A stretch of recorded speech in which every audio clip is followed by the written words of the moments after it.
Hey, shalom, shalom. First and foremost, I'd like to give all praises, honor, and glory to the Most High God Yahweh, and we do so in the name of His only begotten Son, Yahweh Shai Mashiach, who the world ignorantly called Jesus Christ. Shema Yasharala Yahweh, Allah Hayanawa Yahweh Achad. Here is the Lord God's Lord. Hey, we're happy to be here in Wilmington, North Carolina. To my left, Zaquan Kwakazop. Introduce yourself, Baba Kisha, if you want to. Shabbat Shalom, brothers and sisters. All praise to Yahweh Bashem Yahushua. Bless us with another Shabbat. And we come here to do the work of Yahweh in the city of Wilmington, North Carolina. Glad to be here. And all praise to Yahweh Bashem Yahushua. And to my right, Zanak Ariyah, soldiers, Zanak Ariyah. Shalom, shalom. All praises call Allah. Abanawi Yahweh Hashem. Mashiach, Yahweh Shai. All right, the Wadi Yahweh for giving us another day to come out here and teach the so-called Blacks, Hispanic, Native Americans that they're the true Hebrew Israelites according to the Bible. And that downfall of this wicked kingdom of Babylon, a.k.a. America, is coming soon. That's right, that's right. And I am Officer Marcotte. How y'all doing today? We about to go in real strong, man, through the spirit of Yahweh Bashem Yahushua. And Lord willing, we can edify y'all through the spirit of Yahweh Bashem Yahushua, and we can wake our people up. Man, there's a spirit going out and it's opening up the floodgates where people going to start waking up. Everybody going to start really understanding who they are according to the scriptures, what we've been bringing out since 1969. And Lord willing, you guys will adhere, start keeping the law, and start praising Yahweh's name in the name of His only begotten Son, the firstborn, which is Yahweh Shai Mashiach, our King, our Savior, all right, and Yahweh's firstborn, which He got the inheritance because He is the firstborn of all creatures, of everything. He's the firstborn, first created. And if you guys go into my lessons, you can go to Genesis, go to the comments, and if you guys can go back in my feed, and in the lessons, you'll see me doing lessons on Genesis. So go back there and you'll find out through the spirit. And you can, matter of fact, everybody should be taking notes. Everybody should have a pen or a pencil and some paper, notebook, whatever, to take down these precepts. Isaiah 29:8 for precept upon precept. But how do you learn, right? How do you learn? It's through the precepts. This is how you learn. You read the stories. You pay attention to the testimonies of the stories that are going on, the testimonies about Yahweh Shai, and everything that is going on, and you learn to precept. Here a little and there a little. Okay, that's how you get an all-around understanding. And those who learn the precept, those is who Yahweh is giving an understanding to. Okay. Like I put in my comments, saying this is the milk. All right, this is how you grow. It's through the law. That'll be Deuteronomy 6:1. All right, this is how you grow. This is the law. All right, Genesis, Exodus, Leviticus, Deuteronomy, and Numbers, the first 5 books of the Bible. All right. Today we're gonna start.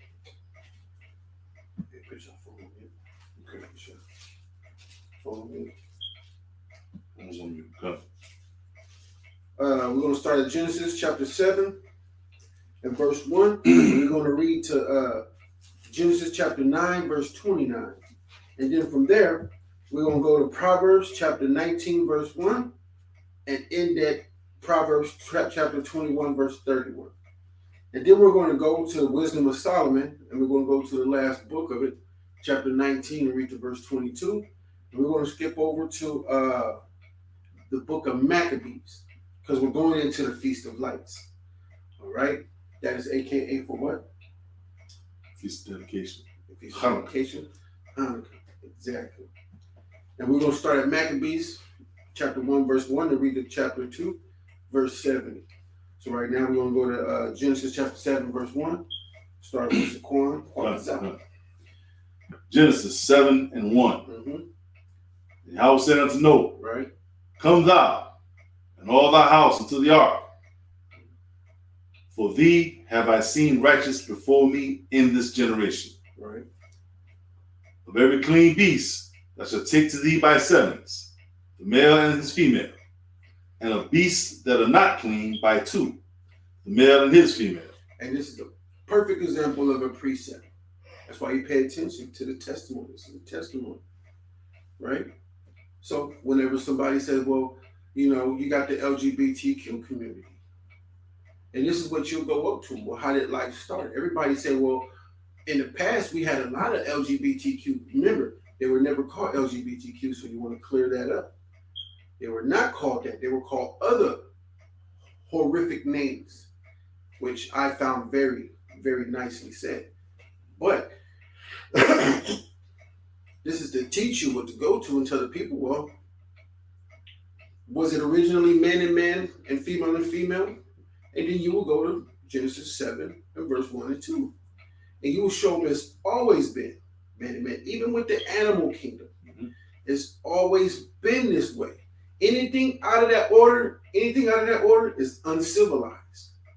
Bible shall please read. Verse 3.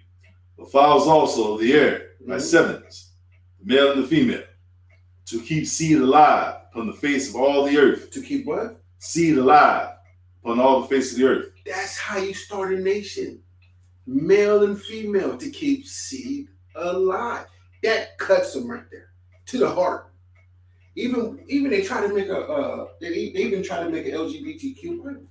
Right. They're called the Queen James Version. The Queen James. Yahweh gonna kill y'all. The Most High is going to get you. I don't know, man. Y'all gotta pay attention to this. Read Bible, Bishop. Verse 4. For yet 7 days, and I will cause it to rain upon the earth 40 days and 40 nights, and every living substance that I have made will I destroy from off the face of the earth. Right. And Noah did according to all that Yahweh commanded him. And Noah was 600 years old when the flood of waters was upon the earth. Right. And Noah went in, and his sons and his wife and his sons' wives with him into the ark, because of the waters of the flood, of clean beasts and of beasts that are not clean, and of fowls, and of everything that creepeth upon the earth. There went in 2 and 2 unto Noah into the ark, the male and the female, as Elohim had commanded Noah. That was a commandment. All those things to be done, male and female, to preserve seed upon the earth. It is not originally like that. You go to 7 right there from the beginning, man. Genesis 7 is where you go to cut the LGBTQ community. This is not a normal thing. That's it. Once you do that, they're going to run to everything else. But this is written in stone. Literally, is written in stone. They can't get past this. They can't run over this. They can't jump over it. They can't even spring throw themselves over this. Read. Verse 10. Came to pass after 7 days that the waters of the flood were upon the earth. In the 600th year of Noah's life, in the 2nd month, the 17th day of the month, the same day were all the fountains of the great deep broken up, and the windows of heaven were opened, and the rain was upon the earth 40 days and 40 nights. In the selfsame day entered Noah and Shem and Ham and Japheth, sons of Noah, and Noah's wife, and the 3 wives of his sons with them, into the ark. They and every beast after his kind, and all the cattle after their kind, and every creeping thing that creepeth upon the earth after his kind, and every fowl after his kind, every bird every bird of every sort. And they went in unto Noah into the ark, 2 and 2 of all flesh, wherein is the breath of life. And they went in, male and female of all flesh, as Elohim had commanded him, and Yahweh shut him in. And the flood was 40 days upon the earth, And the waters increased and bare up the ark, and it was lifted up above the earth. Now, to let y'all know, a lot of people read verbatim. We don't. We like to read to cause you to ask questions of what we're saying, because what you're reading is God. What you're reading is Lord. We're actually telling you who it is. So when you see us read over it, we're telling you who it is. Verse 18. And the waters prevailed and increased greatly upon the earth, and the ark went upon the face of the waters. And the waters prevailed exceedingly upon the earth, and all the high hills that were under the whole heaven were covered. 15 cubits upward did the waters prevail, and the mountains were covered, and all flesh died that moved upon the earth, both of fowl and of cattle and of beasts and of every creeping thing that creepeth upon the earth, and every man, all in whose nostrils was breath of life, of all that was in the dry land died, and every living substance was destroyed. It was upon the face of the ground, both man and cattle and the creeping things and the fowl of the heaven, and they were destroyed from the earth. And Noah only remained alive, and they that were with him in the ark. So will life end like this again? No. It won't. You can go to First Peter. You can go through Revelation, so you can see that, hey, the Most High is not going to destroy the earth by water no more. He's going to do it by fire. Those nuclear missiles, some ACBM missiles. What other missiles do they got? They got the ICBM, ICBMs, intercontinental missiles. missiles. Yes, sir. Man. Missiles from submarines, missiles, probably 15,000 missiles on the whole planet, nuclear in nature. Tearing up tearing through the elements in the air, right? Causing holes to be in the man. To see that, who's going to repair those up and patch them up? Who? Yahweh Shai Mashiach.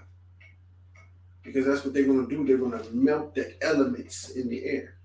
That's how hot it's going to be. Melt the elements, man. That means they've probably done that already.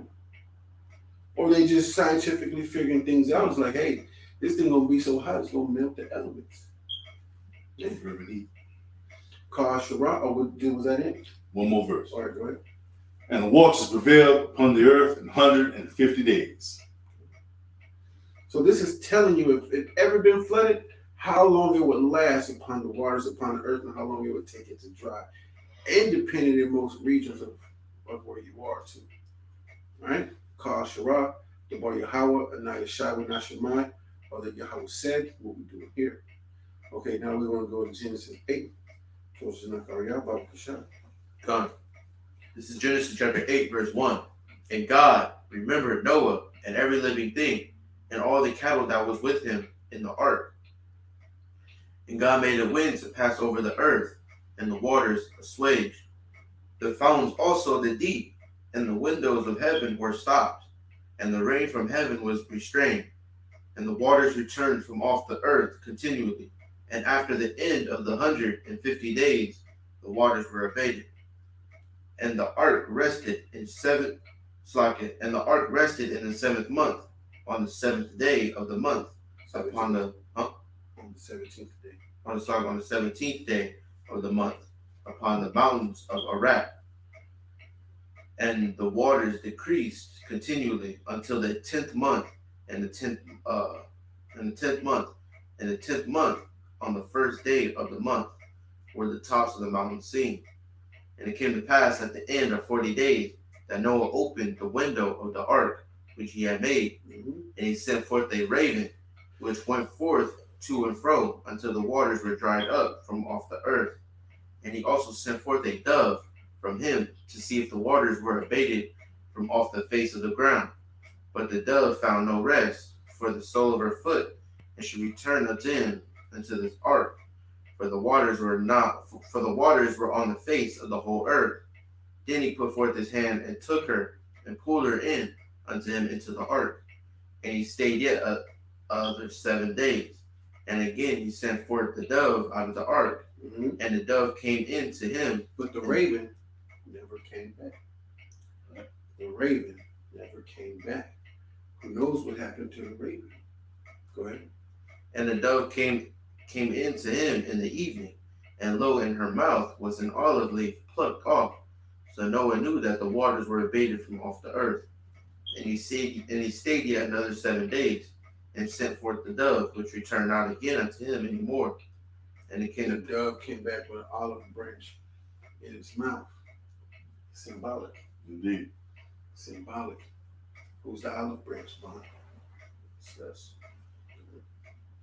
Go ahead. And it came to pass in the 601st year, in the first month, the first day of the month, the waters were dried up from off the earth. And Noah removed the covering of the ark, and looked, and behold, the face of the ground was dry. And in the second month, on the 27th day of the month, was the earth dry. And God spake unto Noah, saying, Go forth of the ark, thou and thy wife, and thy sons, and thy sons' wives with thee. Bring forth with thee every living thing that is with thee, of all flesh, both of fowl and of cattle, and of every creeping thing that creepeth upon the earth, that they may breed abundantly in the earth. That's now you go from 7, and now you go to 8, chapter 8, and you go to chapter 17. You go to chapter 7, verse 1 to 5, and then you go to chapter Genesis 8, and go to 17. Killing the LGBTQ community with these precepts, okay? I'm giving y'all giving y'all the meat. I'm giving you the milk right here. It's not the meat, it's the milk. All right, go ahead. Bring forth with thee every living thing that is with thee, of all flesh, both of fowl and of cattle, and of every creeping thing that creepeth upon the earth, that they may breed abundantly in the earth, and be fruitful and multiply upon the earth. And Noah went forth, and his son, and his wife, and his sons' wives with him, every beast, every creeping thing, and every fowl, and whatsoever creepeth upon the earth after their kinds, went forth out of the ark.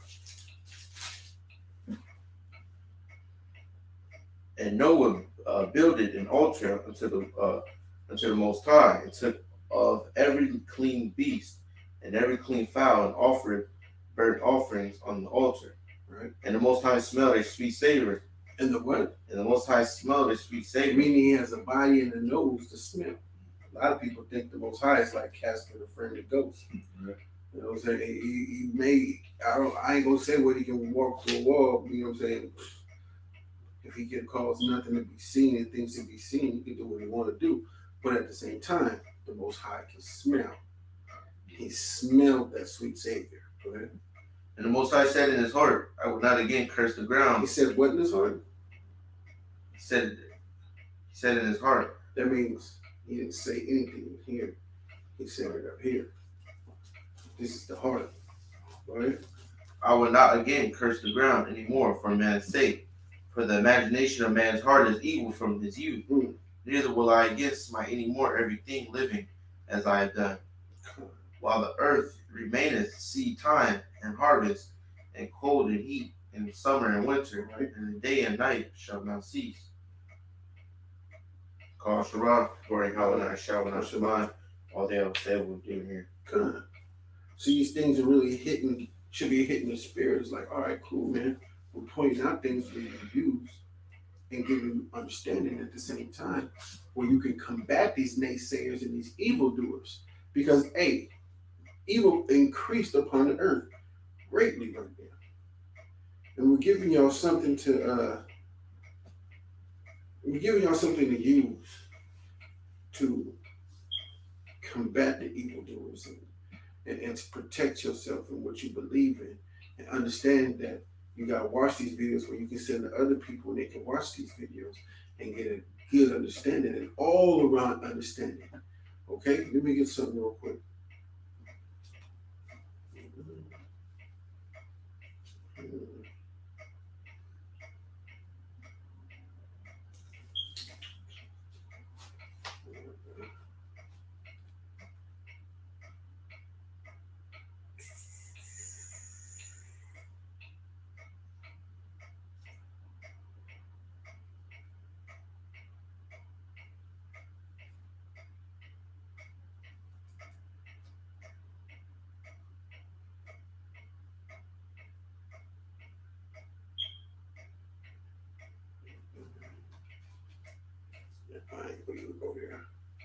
So go over to chapter 9 real quick. Genesis 9:1. Elohim blessed Noah and his sons, and said unto them, be fruitful and multiply and replenish the earth. Be fruitful and multiply and replenish the earth. Aren't we supposed to be doing that? Absolutely. So That's the commandment. would you agree with me when I say every living creature, insect, animal, fish, whale, shark is doing that but man? Seems like the animals more in order than humankind. Then you say, look at the ant thou sluggard. Yeah, right. Hey, they are doing that. We are not doing it. We are not keeping the commandments of the Most High right now. We are not doing that. We come up with every excuse except what the Most High said. And we make it hard for one another to do that and to keep that commandment right there. But Noah was broke going into that shit, wasn't he? Sure. Well, did he have any money? Zero. He had no 6 figures, did he? Sure did. He didn't have that. He didn't have Nope. Noah didn't have. Noah was broke. Yeah. And the Most High said, be fruitful and multiply. So, can you survive without money? Yes. You survive without money. No one did. Okay. They had to build whatever they had to do. That's the Most High has shown you that you can start from nothing. And the Most High shows you that Noah and his wife were very humble. And it took 2 humble people to understand that we're going to have to work together to get things done. You want to build something with somebody. And it's cool to start with somebody who got something, but that's the easy way. You don't get the what can I call it? You don't get the satisfaction. There you go. I was looking for that. You don't get the satisfaction to see things to be done in a process with somebody and build with somebody. Men are like that. Men want to get established and everything before they get a wife. That's cool. Jacob was never established before he got a wife. And these are things that we look at as an understanding to do the same thing and understand that if we had the Most High in between our relationships, which is that good string to tie things, we can understand that we can start from like this. But everything is out of order. Man is out of order, woman is out of order. But I gotta say something that's very important. 2 things. You would know the end of the world when men would rather be in the company of other men. And you can really see the destruction of a nation when you look at their women. 2 things. 2 things right there. Just wanted to let y'all know. Let me get this real quick. I think I found a woman.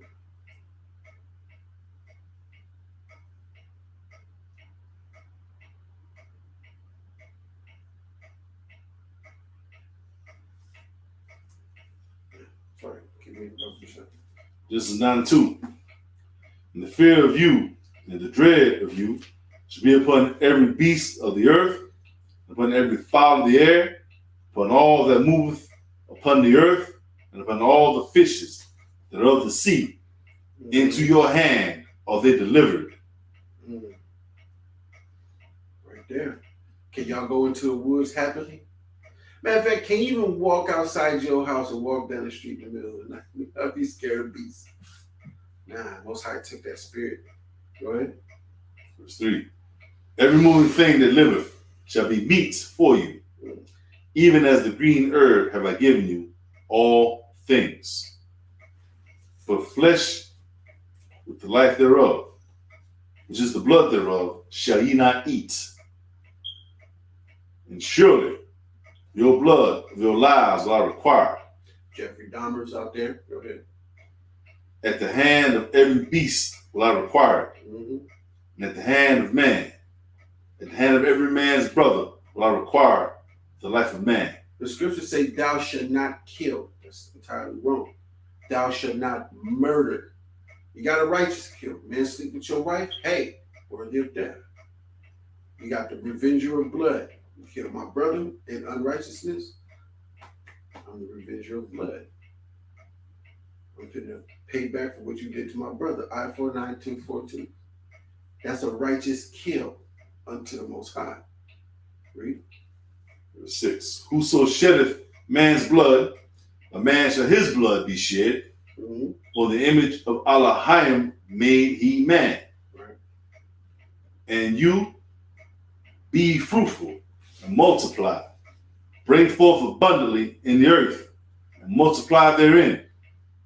And Elohim speaking to Noah and to his sons with him, saying, And I, behold, I establish my covenant with you, and with your seed after you, and with every living creature that is with you, of the fowl, of the cattle, and of every beast of the earth with you, from all that go out of the ark to every beast of the earth.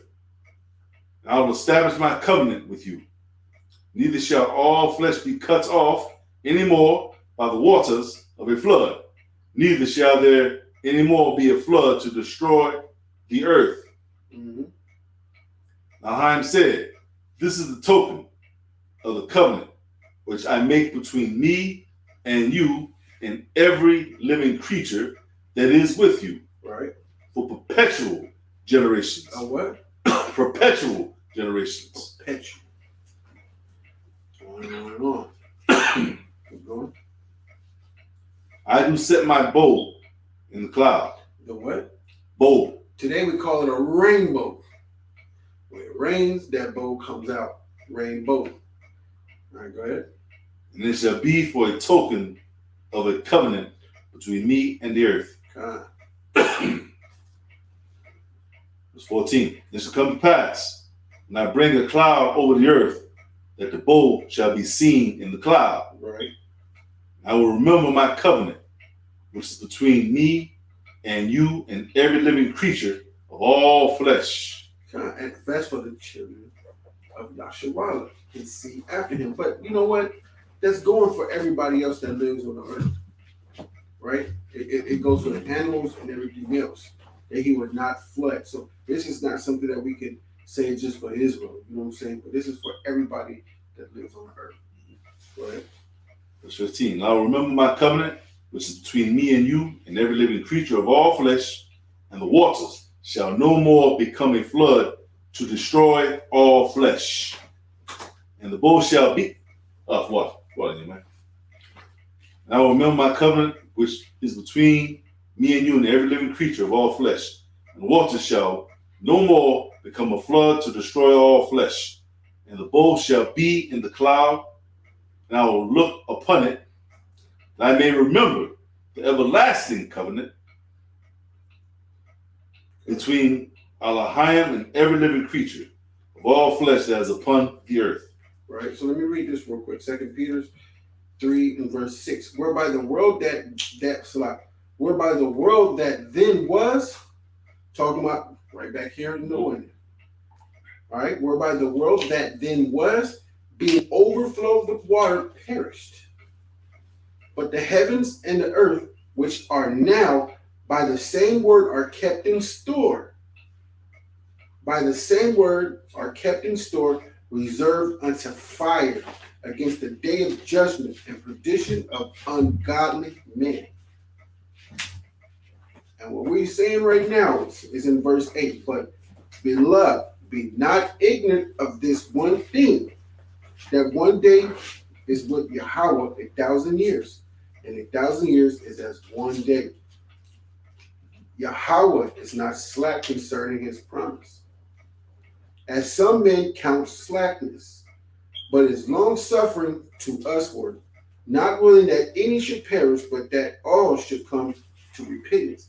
He don't want you to perish. He wants you all to come to repentance. But that day is scheduled for that day. And if you ain't got your ish together for that day, you're going to perish. And that goes for every last one of us on this couch. So I'm telling you, that day is saved unto fire. So it's not going to be flooded no more. It's going down with fire. ICBM missiles. It's going to come from Russia. It's going to come from China. The BRIC Alliance. And everybody else. The Most High is going to say, shoot your arrows at her. Right. Yeah. So we're ready to go to Proverbs. So now we're about to go get some wisdom. We gave y'all the law. Now it's time to get some wisdom. I love to bring wisdom because we need it so very much. Indeed. We need wisdom so much, man. It's crazy. It's good to go over wisdom with y'all, right? Okay, go ahead. Now finish up the chapter. I'm slacking. I was. All is well. This is Genesis 9th chapter, 17th verse. Now Elohim said unto Noah, this is the token of the covenant which I have established between me and all flesh that is upon the earth. And the sons of Noah that went forth of the ark were Shem and Ham and Japheth. And Ham is the father of Canaan. These are the three sons of Noah, and of them was the whole earth overspread. And Noah began to be an husbandman, and he planted a vineyard, and he drank of the wine, and was drunken. And he was uncovered within his tent. And Ham, the father of Canaan, saw the nakedness of his father, and told his two brethren without. And Shem and Japheth took a garment, and laid it upon both their shoulders, and went backwards, and covered the nakedness of their father. And their faces were backward, and they saw not their father's nakedness. And Noah awoke from his wine, and knew that his youngest son, and knew what his youngest son had done unto him. And he said, cursed be Canaan, a servant of servants. Canaan, huh? Right. Don't they say we Hamites? So they say. But they're incorrect, of course. Read that. We're going to prove that wrong in just a second. I got the zenith of a Bible coming to the table. Okay. Read Bible, Kashar. 25. And he said, cursed be Canaan, a servant of servants shall he be unto his brethren. Mm-hmm. And he said, blessed be Yahweh Elohim with Shem, and Canaan shall be his servant. Elohim shall enlarge Japheth, and he shall dwell in the tents of Shem. So-called Hawaiians, Samoans, and a couple other people. Go ahead. And he shall dwell in the tents of Shem, and Canaan shall be his servant. So-called Hamites, Canaan, so-called Hamites, East Africa, large part of East Africa, South Africa, and the majority part of North Africa. Read. Noah lived after the flood 350 years. And all the days of Noah were 950 years, and he died. 950. That's a long time. It is. That's a very, because the span of man's supposed to be 1,000 years. Right. Isn't it? Or probably I put it on my desk, about the shop. So I'll care about that. It's not in the kitchen. I can use mine if need be. Okay, so you got one of those end of it? Okay. Yeah, come. Right there by my Bibles and stuff.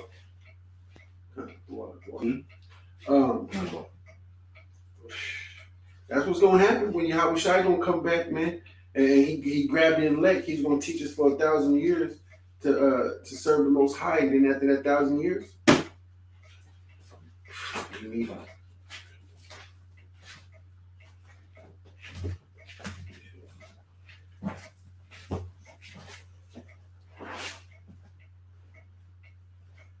It's older than the other than it. Yeah.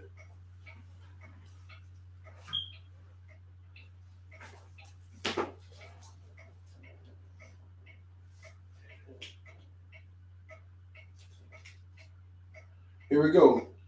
This is in the Compact Bible Dictionary. All right.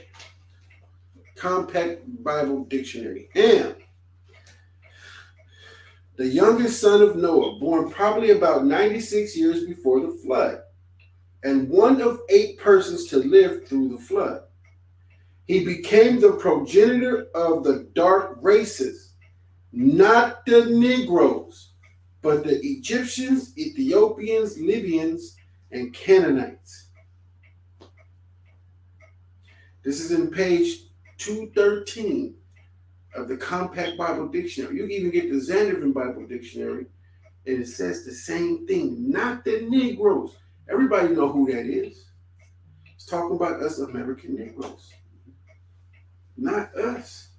So your pastors out here saying that we've ham and everything else because they don't know the scripture, they don't know the Bible, and they really do not study.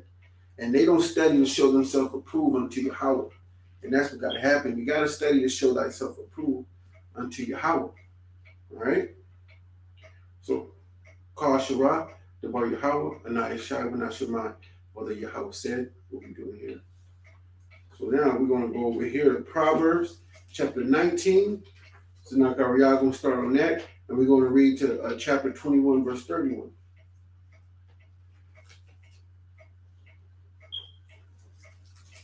I'm going to look at my scriptures. I got so many notes in here. Give me a second.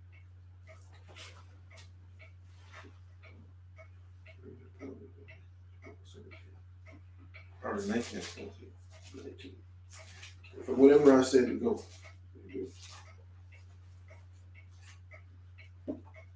All right. Shoot for the stars. Proverbs chapter 19, verse 1. Mm-hmm. Better is the poor that walketh in his integrity than he that is perverse in his lips and is a fool. A liar, a deceiver, perverse. Right? Also, that the soul be without knowledge, it is not good, and he that hasteth with his feet sinneth. Is quick to, he's irrational, an irrational brother. That's what that is. He's irrational. He just doesn't. I ain't trying to hear that. Mm-hmm. And he's haste. He's quick to do something. Counsel over everything. Take counsel. Our people avoid a counsel right now. They don't want to do none of that, man, because they think that black people are the only people that hate each other. Okay, let me reverse that. Because I know y'all gonna say this. A lot of other nations hate each other too. We got Wesley back on here. We got a scoffer. We're gonna feel like cutting you up today, Wesley. We're just gonna let you sit in there and just talk. Okay. A lot of other nations hate each other, but the Black, Hispanic, and Native Indians are the race that's been bred to hate each other, to not progress in life. Hey Wesley, what do you think about the Kyrie and Kanye thing that's going on right now, man? Let us know what you think. Let's see. This is Wesley. This is one of our favorite haters. Okay. We love Wesley, man. He's just a hater. That's He an facts. Edomite. He an Edomite, man. I went over to his page. Don't nobody listen to Wesley. Mm. And, people listen to him, Right. but he ain't saying nothing. Right. There's no truth in what he's saying. He's just going off of everybody thinking that they're the Jews. Everybody thinks, and now people are finding out the truth. Okay. And now Wesley doesn't have a leg to stand on. Poor Wesley. I don't feel sorry for you, Wesley. We don't feel sorry for Wesley. Poor Wesley. Too bad we don't feel sorry for you. Absolutely not. You guys are going down. Okay. Curry. Hey Wesley. Proverbs 19 and verse 1. Better is the poor that walketh in his integrity. We got more integrity than you. We're very poor people. But we stand in our integrity. Y'all don't. And hold on, let me finish that. Better is the poor that walketh in his integrity than he that is perverse in his lips. You got cut and didn't even know it. You're perverse in your lips, Wesley. You're a liar. And is a fool. A fool is a person that don't keep the commandments. Wesley got a pure shaved face. When you look at this video, a pure shaved face. Also, that soul without knowledge, it is not good. And he that hasteth with his feet sinneth. He's very hasty. He just jumps at stuff because he thinks people are going to really back him up because he's used to people calling them Jews and stuff. But now they're not. He's just real hasty. He didn't study. He only studied what they gave him. He didn't look past that to see what else was going on. He didn't. Go ahead, Bob.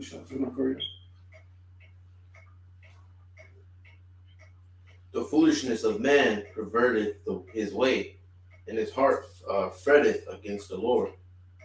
Wealth maketh many friends, but the poor is separated from his neighbor. A false witness shall not be unpunished, and he that speaketh lies shall not escape. Many will entreat the favor of the peace of the prince, and every man is a friend to him that giveth gifts. They're only your friends because of what you got. You have no wisdom.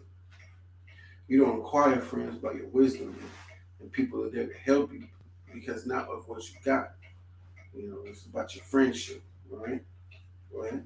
All the brethren of the poor do hate him. How much more do his friends go far from him? He pursueth them with words, yet they are wanting to him. He that getteth wisdom loveth his own soul. He that keepeth understanding shall find good. Right.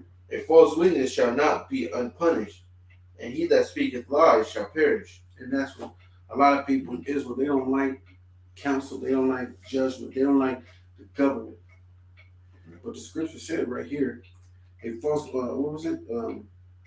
a false witness shall not be unpunished, and he that speaketh lies shall perish.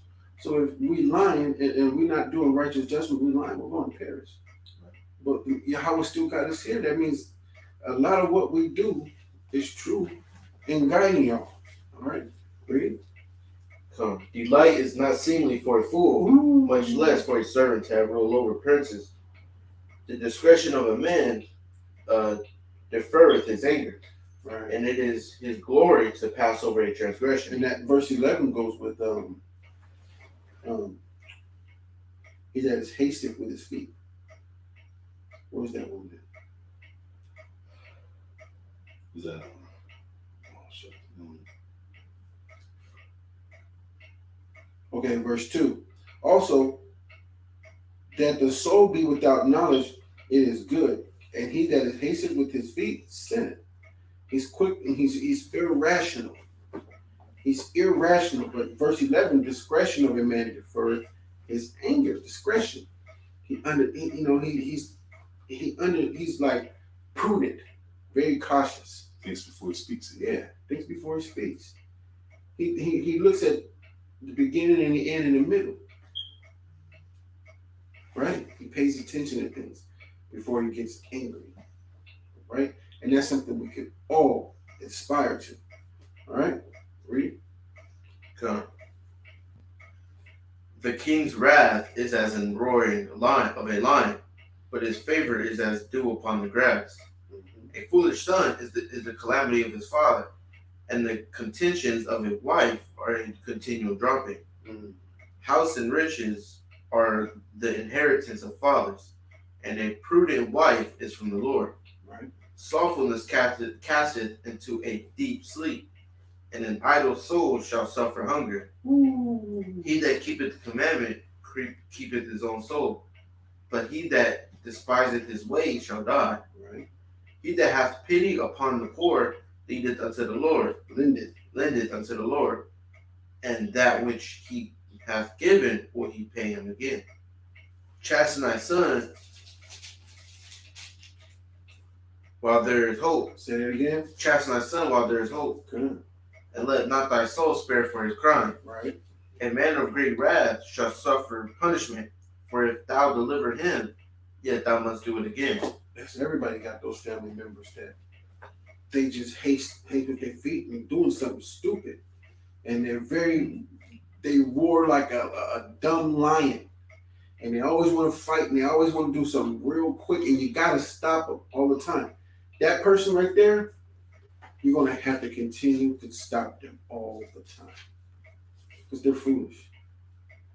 And they not know what they do. So let them do it. Let them suffer the consequences, because you're trying to stop them and you're trying to help them, and they won't listen. So just let them go. Ain't nothing you can do about that, man. Just don't be around them when it happens, because it may be may be to your detriment. Right? Hear counsel and receive instruction. Say it again. Hear counsel and receive They instruction, don't want that. They want to roar like a lion, a dumb lion. Go ahead. that thou mayest be wise in thy latter end. Mm-hmm. There are many devices in a man's heart, nevertheless, the counsel of the Lord that shall stand. Yeah. Man, the devices we have in our hearts today, because we live in Esau's kingdom. Right. So, it's so easy to come up with something because within the Esau's kingdom to get out of something. Like, dang, man, Yahweh Shai wouldn't do that. Nah, can't do that, man. Can't do that. Living in the Esau kingdom, man, you can come up with a bunch of wicked things and ways to do something to get over something, man. But you can't do that. You can't live like that. We're righteous men. Well, I'm not going to make myself one of the righteous, but you know what I'm saying? I aspire to be righteous. All right? Go ahead. The desire of a man is his kindness, and a poor man is better than a liar. The fear of the Lord tendeth to life, and he that hath it shall abide satisfied. He shall not be visited with evil. I want to sing it. Verse 22, the desire of a man is his kindness, and a poor man is better than a liar. I mean, in Esau's kingdom, a poor man ain't ish. And our women constantly make it a point to tell us we ain't ish, and we broke, and we ain't got this, and we ain't got that. But the Most High loves a poor man, especially if he's not a liar, he has integrity. The Most High is going to lift him up out of that dunghill. Right?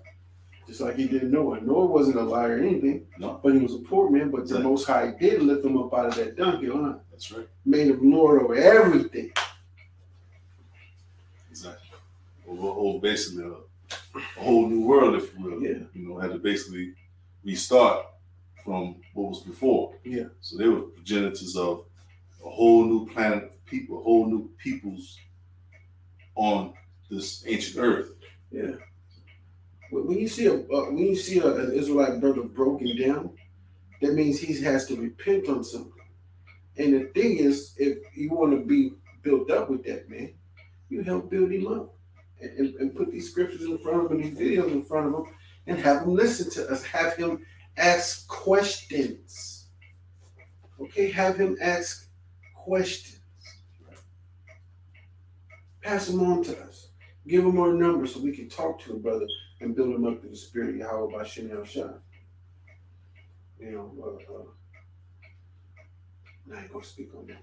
But yeah, man, hey, the Most High love the poor. He has us feed the poor. So y'all gotta get out of this world where a brother that's poor on the street ain't nothing. Nah, the Most High is dealing with him.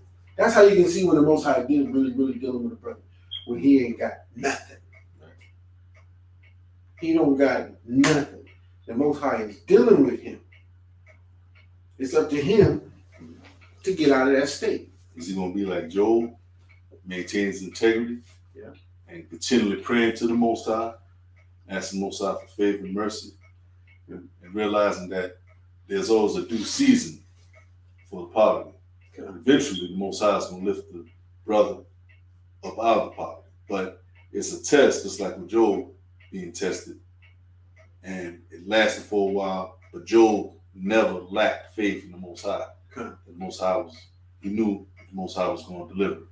This is always in due season. It requires patience. Right. Patience.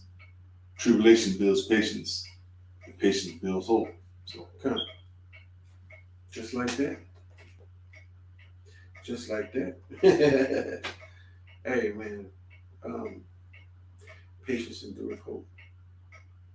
That's just what it is. Verse 24. A slothful man hideth his hand in his bosom, and will not so much as bring it to his mouth again. And that's how you can tell when a man is lazy. When he don't want to do that, he hides his hands. That means when you ask him something, I got to do this. I got to do that. Man, I ain't going to be able to make it. It's always an excuse. Slothful brother, man. He ain't trying to do that. He think what he doing is enough, but the Most High puts you around brothers to help each other and to get each other through things. We all need each other. We all need each other. Go ahead. Smite a scorner, and the simple will beware, and reprove one that hath understanding, and he will understand knowledge. That's what we do at camp. And when people watch, we smite scorners, not physically most of the time, but 98% of the time we smite them with the scriptures of the Most High, and everybody else would know. You got a scorner come up saying something, you smite them with the scriptures, get them up out of there, everybody else is gonna know. Everybody else gonna see, like, oh, these brothers over here are serious with these scriptures. And then they start, hey, the ear get big. Hey, these brothers out here over here. And then what happens? You know, more people find out, more people come around and get the word out. All right, read. One more Go ahead. second. Go ahead. Sister said, blurred, that be corrected if possible. Blur. Says she on her end, she says it's blurred. She sees us, but it's kind of blurred. I don't know if it is. It's probably her camera. What is it? It says? It's just connection or something.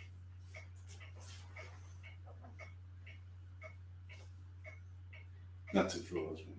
No, it's all good. First and foremost, I'd like to give all praises, honor, and glory to the Most High.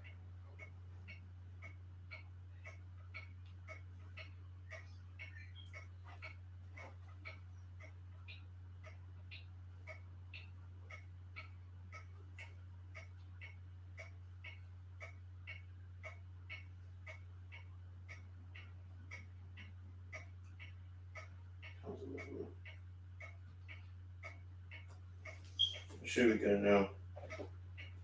Okay. What?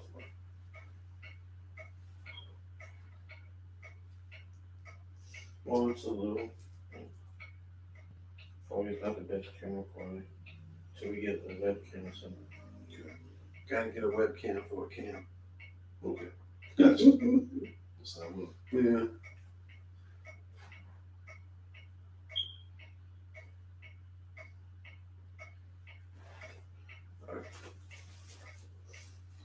So what verse more? Verse 26. He that wasteth his father and chaseth away his mother is a son that causeth shame and bringeth reproach. Cease, my son, to hear the instruction that causeth to err from the words of knowledge. An ungodly witness scorneth judgment, and the mouth of the wicked devoureth iniquity. Judgments are prepared for scorners, and stripes for the back of fools. Fool, First Samuel 13:13 is a person that does not keep the law of the Most High. That's a fool. You can't go by a fool world. You got to go by the fool the Most High says a fool. That way we're all on the same page. All right. So now we go over to chapter 20. Proverbs 20:1. Mm-hmm. Wine is a mocker, strong drink is a raging, and whosoever is deceived thereby is not wise. The scriptures say to drink in moderation. Don't get drunk. Don't drink to the full, man. When you drunk, don't do that. Drinking wine or strong drink, they say wine is for a heavy heart, and liquor and strong drink is for a person that's ready to perish. No man ever needs to get drunk off of any of these. You just drink to just get married. That's it. You don't need to be drunk and falling all over the place and everything else. Strong drink is not for women at all. It's not.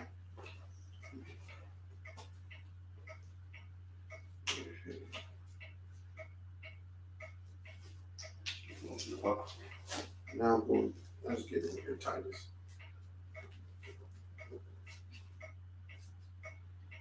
This is the book of Titus, chapter 2, verse 3. The aged woman, I'm going to start from 1. But speak thou the things which become sound doctrine, that the aged men be sober. That means be aware, and sober too. Because the only way you can be aware is to be sober.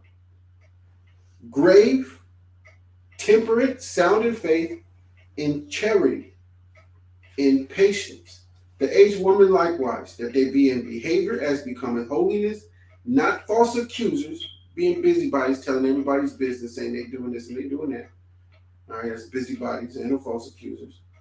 Not giving too much wine, teachers of good things. If not giving too much wine means getting drunk. All right, but strong drink is not for women. Just strong drink, that's strong, man. That's what we use to go to war. You know what I'm saying? It's very, very strong. But I would say every household to each his own. To every man to each his own. And your limitations on your wife and what you feel she should do. I'm just saying that, you know, hard liquor is not for women because when they start drinking that, man, hey, they have a different personality, different spirits. Man, when I was young, I saw it on the women. Right. You got that, was it 38 or 39? 31 and Yeah, go ahead. 37. Excuse me, 31. This is in the Apocrypha, Ecclesiasticus, also called Sirach, 31st chapter, verses 27 through 31. Wine is as good as life to a man, if it be drunk moderately. Again? Moderately.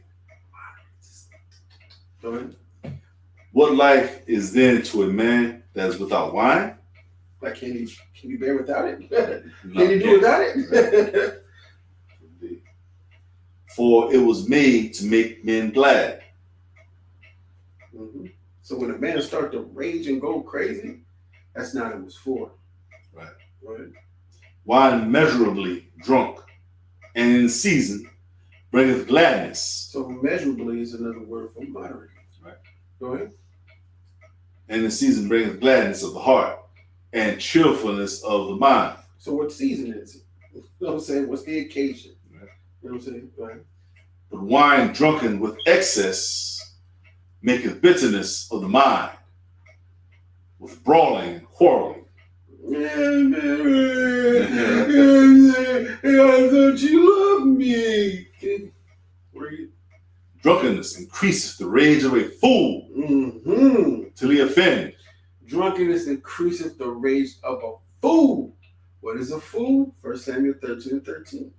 Can you get that Bible, Michelle? Just pull up on your phone real quick. So fast. Read. Drunkenness increases the rage of a fool till he offend. It diminisheth strength and maketh wounds. He offend, man. And he causes wounds. Like he offend, they'll say something stupid to you. And most of the time they won't remember it the next day. Till he offend. Now you offended that brother or that sister, they don't want to deal with you no more. Because every time you get drunk, you offend people. Read.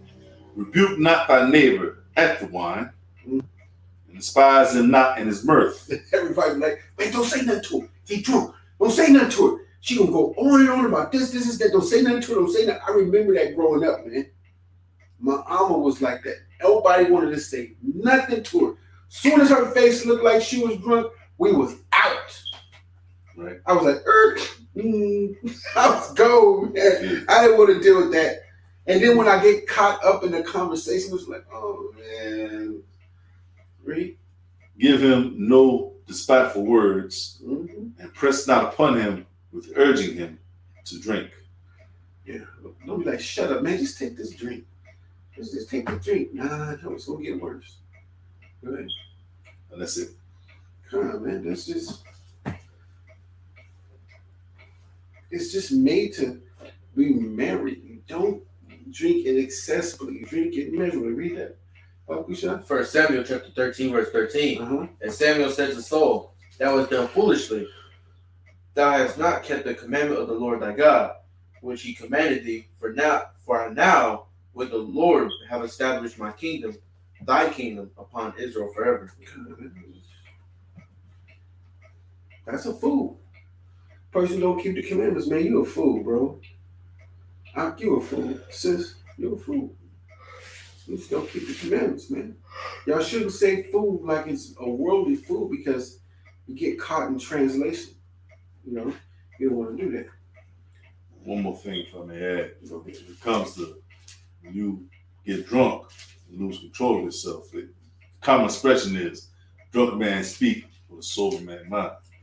So all was in your heart, you wouldn't have the courage to speak upon it. When you get drunk, all that you really feel comes out. So therefore, getting drunk is not a good look because you lack control over yourself. And like Scripture talk about offending, you can offend people because you're saying how you really feel. Exactly. And that can cause a loss of friends because offend. And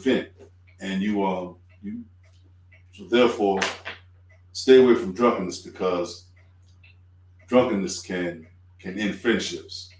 It really can. Yes, sir. And it's close to half. Mhm. It's close to half. And to add to that, to say a different way, a drunk man tells no tales. That's right. That's right. It all comes It's out. gonna come out. Yep. A drunk man or a drunk woman tell no tales. It's gonna come out. And some people will allow that person to get drunk so they can see how they feel about stuff. You know, So, I used to get drunk. I'm a smart one. I just go to sleep. play I just go to it sleep. safe. Yeah, if I'm out, it's just I go to sleep. I felt good. That's the best feeling I felt all day. You know what I'm saying? I feel good. I'm out, man. That's why, you know, it's best to get married. Or when I was out and got drunk, I was just enraged when I was in the world. It was just, you know, we could have fought real quick. Right. And, you know, if I was at home drinking or with other brothers, you know, there's no point in fighting my brothers. I didn't see it like that. You know, I just went to sleep. Yeah. You know, I was in the next room. I was gone. You know. Go ahead and zoom over here. Okay. Oh, so you, yeah. okay, so Proverbs 23. It is an honor for a man to cease from strife, but every fool will be meddling. and strife is unrighteous competition. Right? The sluggard will not plow by reason of the cold. Therefore, should he beg and harvest and have nothing. You know what, man, y'all? Scripture do say, you know, be instant in season and out of season. It's gonna be like at least 6 feet of snow. I mean, I don't know. They just said it was gonna be snowing. Therefore shall he beg and harvest and have nothing. See that excuse they're gonna come up with? It's just that excuse to not get out there and do the work. Man. But day by day we wait and I get the job done, the more piles up. Verse 5. Counsel in the heart of man is like deep water. Mm-hmm. Man of understanding will draw it out. Most men will proclaim everyone his own goodness. Case in point, Mm-hmm. I was looking for something. I was looking for the word. A man of understanding will draw it out. Satisfaction. That's right. See? Read. The just man, still verse 6. Most men will proclaim everyone his own goodness, but a faithful man who can find? The just man walketh in his integrity. His children are blessed after him. A king that sitteth in the throne of judgment scattereth away all evil with his eyes. Who can say, I have made my heart clean? I am pure from my sin? Divers weights and divers measures. Both of them are like abomination to Yahweh. I don't know if y'all got that one. Verse 9, who can say, I have made my heart clean, comma, I am pure from my sin. Verse 10, diverse weights and diverse measures. Both of them are like abomination unto the Lord. Now, let's weigh that out. That's what the Most High is saying. Who say, I have made my heart clean, pure or not? The Most High is going to, you weigh that out. Everybody should do that with each other. Let's weigh that out, bro. If you're saying you pure, you clean, and without sin, let's weigh this out real quick. Let's see. Integrity. Let's see if you're not perverse. We're going to weigh those things out. And that's what Yahweh does on the scale. And he just weighs it out. Okay. You lying. No, you're not. And that's what he does. He weighs it out on the scale. Let's weigh this out. And that's really how you judge in your household. You shouldn't be diverse measures in the household. You know, when it comes to things. And this person just, everybody, you know what I'm saying, now that this person is, it's like, it's like the same law across the board. But there's mercy in the household. And then you weigh it out. Like, okay, cool. Last week I let you do this, but you did this week. Let's weigh it out. What's more, you know what I'm saying? Let's weigh that punishment out of how I should punish you based off what you did last week and this week. Let's see. Nah, I just don't think so. Nah, stay in here. You can go. I'm gonna give you mercy on that. Verse 11. Even a child is known by his doings, whether his work be pure and whether it be right. The hearing ear and the seeing eye. Yahweh hath made even both of them. Love not sleep, lest thou come to poverty. Open thine eyes, and thou shalt be satisfied with bread. Go ahead. It is not, saith the buyer. But when he is gone his way, then he boasteth. There is gold and a multitude of rubies, but the lips of knowledge are a precious jewel. Take his garment that is surety for a stranger, and take a pledge of him for a strange woman. I like to revisit something real quick. Yeah. Mm-hmm. It just like hit me right now. Oh, okay. We're surety. Verse 14. Mm-hmm. It is not, saith the buyer. But when he is gone his way, then he boasteth. Right. Okay. Hey, hold on. All right, y'all gotta check this out. He is not, saith the buyer. But then when he's on his way, he boasteth how he got you. Right. Anybody can be the buyer. Anybody can be talking to you. Anybody can persuade you unrighteously. What would you call that? Another word for persuading somebody to do something is manipulation. There you go. They will manipulate you into this. No, it's not that, and it's not that. And they're like, yeah, you're right. And they get you to believe it to their benefit. And then when they go away from you, they're going to boast how they got you. I got that sucker. I got it. Yeah, I got it. Hey. Watch out for the manipulative people. Because the buyer, he's trying to get a good price. Yep. He's trying to beat the seller out of the seller's asking price. So he's trying to talk him down, and once he talk him down, then I got that victory. That goes with relationships with men and women. Mm-hmm. The buyer's trying to get something out of you, and they want you to lower your expectations. Right. They want you to lower things, okay, so they can get what they need out of you. All right, and you can use that righteously or unrighteously. To use it unrighteously is an abomination, so don't do that. Okay. All right, that's why we have our own lanes, our own bubbles, which you're the help me, and we're the leaders. So it's not like we're manipulating you. We need you for what we need you for. Basically, you're help me, and this is the help I need from you. Okay. Verse 15. There is gold and a multitude of rubies, but the lips of knowledge are a precious jewel. Take his garment that is surety for a stranger, and take a pledge of him for a strange woman. For shelter sold his righteousness for that woman. That's in a nutshell. That brother sold his righteousness to get that woman, that strange woman. Strange woman can be a heathen woman, or a strange woman can be our women that are acting like heathen women. They're not acting like Israelite women. But and that garment represents righteousness, it's knowledge, it's wisdom, it's understanding. Look in the book of Ezekiel, Isaiah, when he's talking about Zerubbabel, and he gave him a clean garment, righteousness. So brother had to sell his righteousness when he's dealing with a strange woman. You can't, and it's true. It's hard to really get a woman in that's really worldly, because you're going to have to sell your garments to get with her. And that means you're going to have to be worldly to get with her. But she's not going to act right unless you're in the world with her.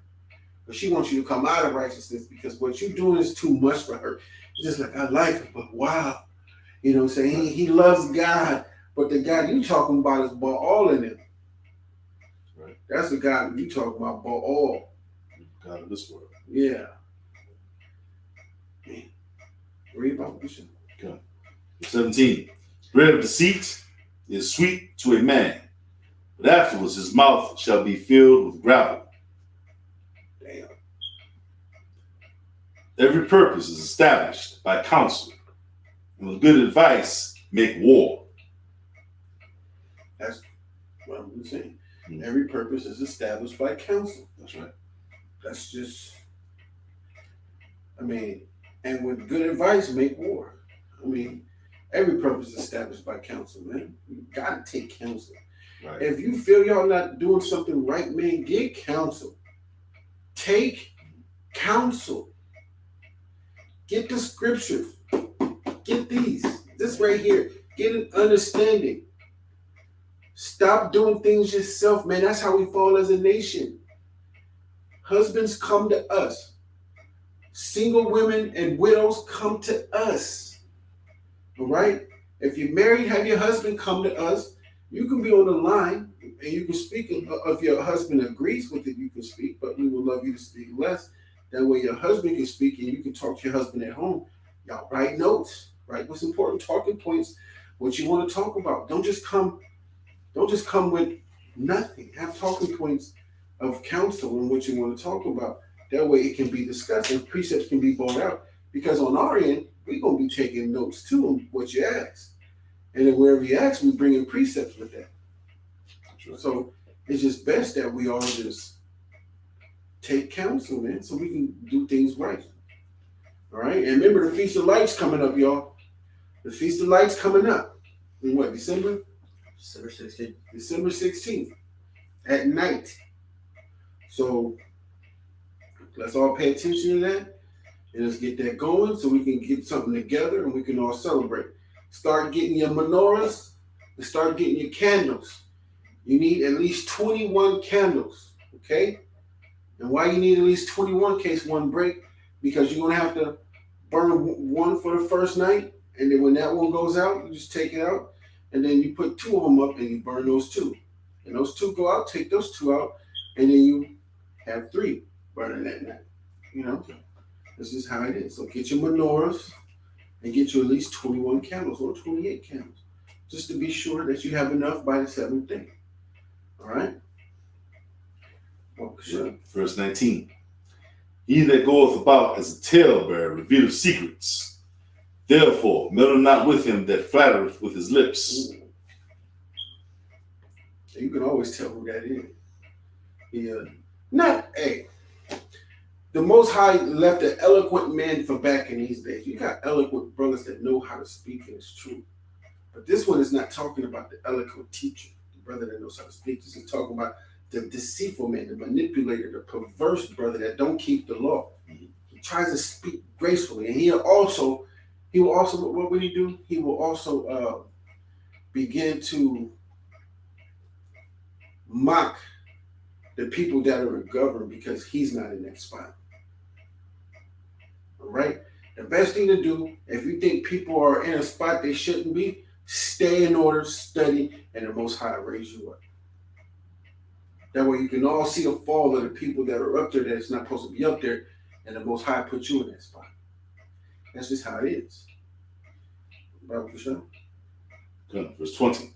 Whoso curseth his father or his mother, his lamp shall be put out in obscure darkness. Curses this. Wish you were dead. I don't like you. I hate you. Wish you were dead. I wish you wasn't here no more. That child right there. Whoso curses his mother or his father or his mother, his lamp shall be put out in obscure darkness. Just not going to do nothing. You might have to get away from that child. And this is through the Spirit. This is going out to no one, but to everyone. Bible Kasha. Verse 21. An inheritance may be gotten hastily at the beginning, but the end thereof shall not be blessed. Sin not thou, I recompense evil, but wait on Yahweh, and he shall save thee. Divers waits on abomination unto Yahweh, and the false balance is not good. Man's goings are of Yahweh. How can a man then understand his own way? So in verse 22 it says, say not thou, I will recompense evil, but wait on Yahweh, and he shall save thee.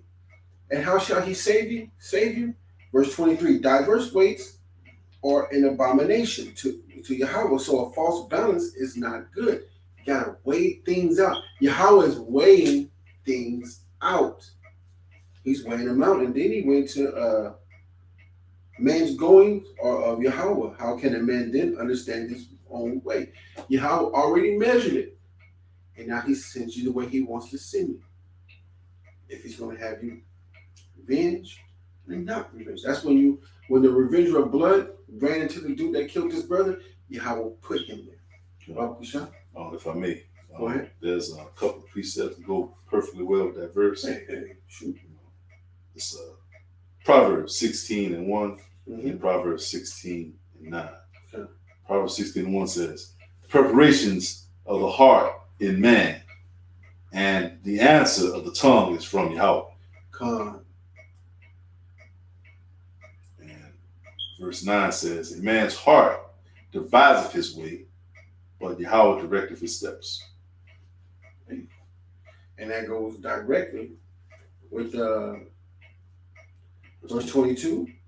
Definitely, verse 23, diverse weights are an abomination unto Yahweh, and a false balance is not good. In verse 24, commands coming and going is of the Most High. Yep. 25, it is a snare to the man who devoureth that which is holy, and after vows to make inquiry. So if you vow something, it's an abomination to not do what you say you're going to do. And that is something that me in this truth had a hard time learning. Understand, when you promise, a vow is a promise. That's when right. you tell somebody you're going to do something, it's a promise. No matter what you say, you can't make it what it's not. A vow is just a promise. When you say you're going to do something, that is a promise. And it's abomination not to go through with them. And the Most High will. He's long-suffering. Right. He's long-suffering. He'll wait till you get it. That's why you watch what you say, man. That's right. Just, if you can't do something, just say, I can't do it. Don't be in haste because you're happy. Because you'll end up saying you're going to do something that you can't do, man. I'll just be like, hey, I don't know, I got to get back with you. Right. Let me try hard. Let me try to get back with you. And always pay attention to what people say. That's why you get counsel. That's why you have counsel, so everybody can just, people can always watch what they say, and it can be recorded. You know what I'm saying? Counsel should always be recorded. Should always somebody writing notes and recording the things people say and talking points. You know what I mean? Well, verse 26, a wise king scattereth the wicked and bringeth the wheel over them. The spirit of man is the candle of Yahweh, searching all the inward parts of the belly. Mercy and truth preserve the king, and his throne is upholden by mercy. The glory of young men is their strength, and the beauty of old men is the gray head. The blueness of a wound cleanseth away evil, so do stripes the inward parts of the belly. Man, counsel. Weigh things out. Don't be too hasty to do something, man. Think about it. Have counsel. Brothers have counsel with brothers. And then when you go back home, counsel with your wife. And that's why you got notes and these talking points when we have these counsels. You know what I mean? So you can then go back home and see where your family is. See where their mind is, and their head is, and their walk. That way you can warn them. All right? And it's good to watch these videos. Hey, these videos are not confrontational. It is about the Torah and teaching people wisdom. You're not going to get no confrontation on here. You're going to get lessons.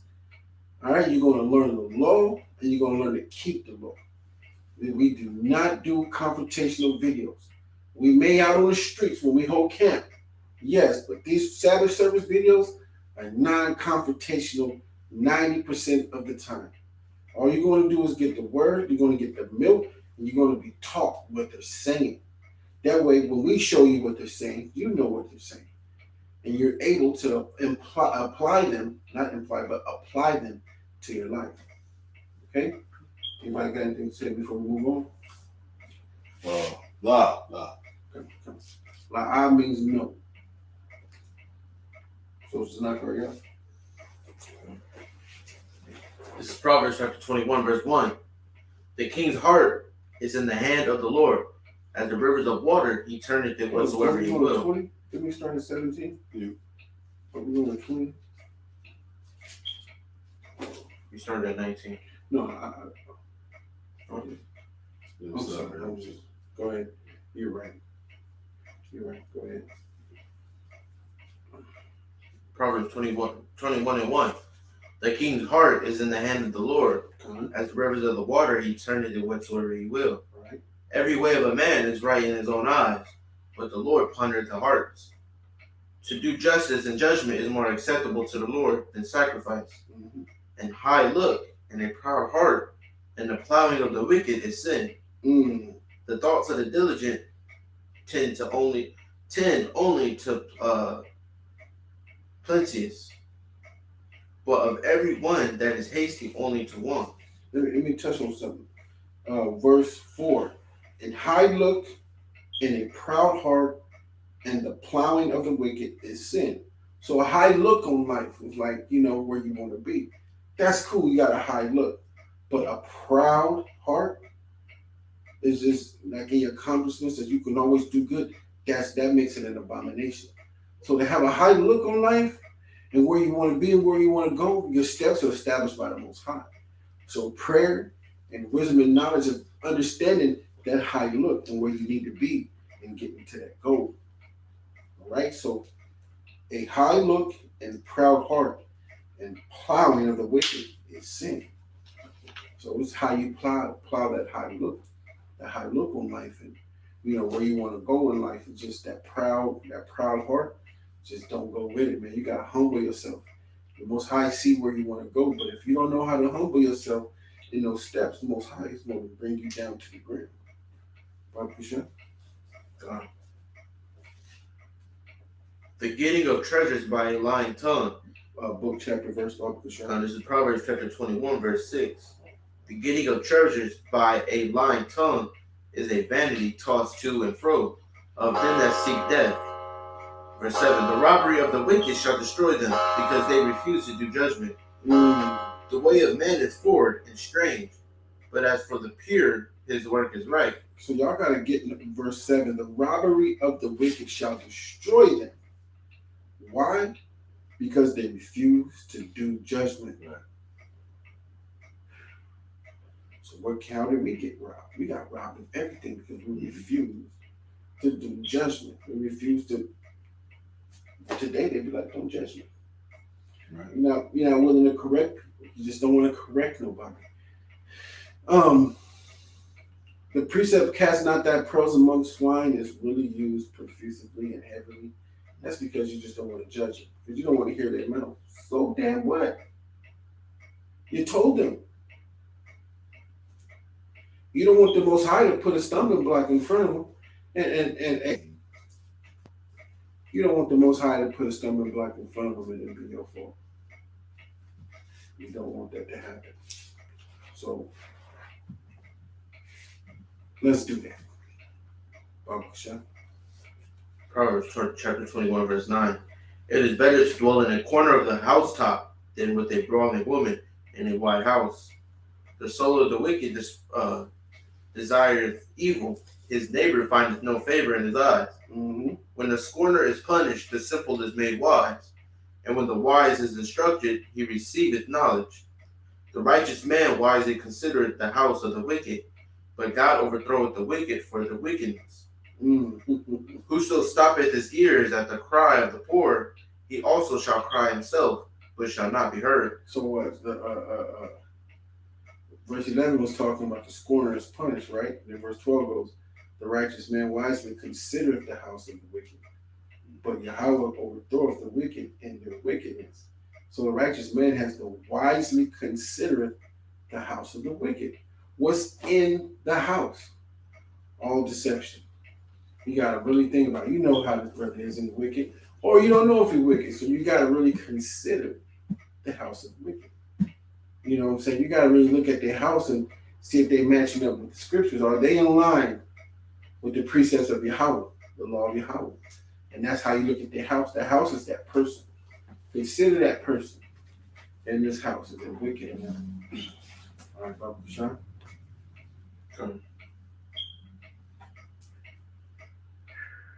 Verse 15. Well, no, Slakia, verse 14. Proverbs chapter 21, verse 14. A gift in secret pacifieth anger, and a reward in a bosom strong wrath. It is joy to the just to do judgment, but destruction shall be the workers of iniquity. The man that wandereth out of the way of understanding shall remain in the congregation of the dead. Can you read that again, Brother Sean, for the edification for the people one more time? The man that wandereth out of the way of understanding shall remain in the congregation of the dead. Or woman. Go ahead.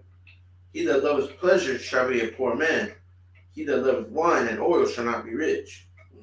The wicked shall be a ransom for the righteous, and the transgressor for the upright.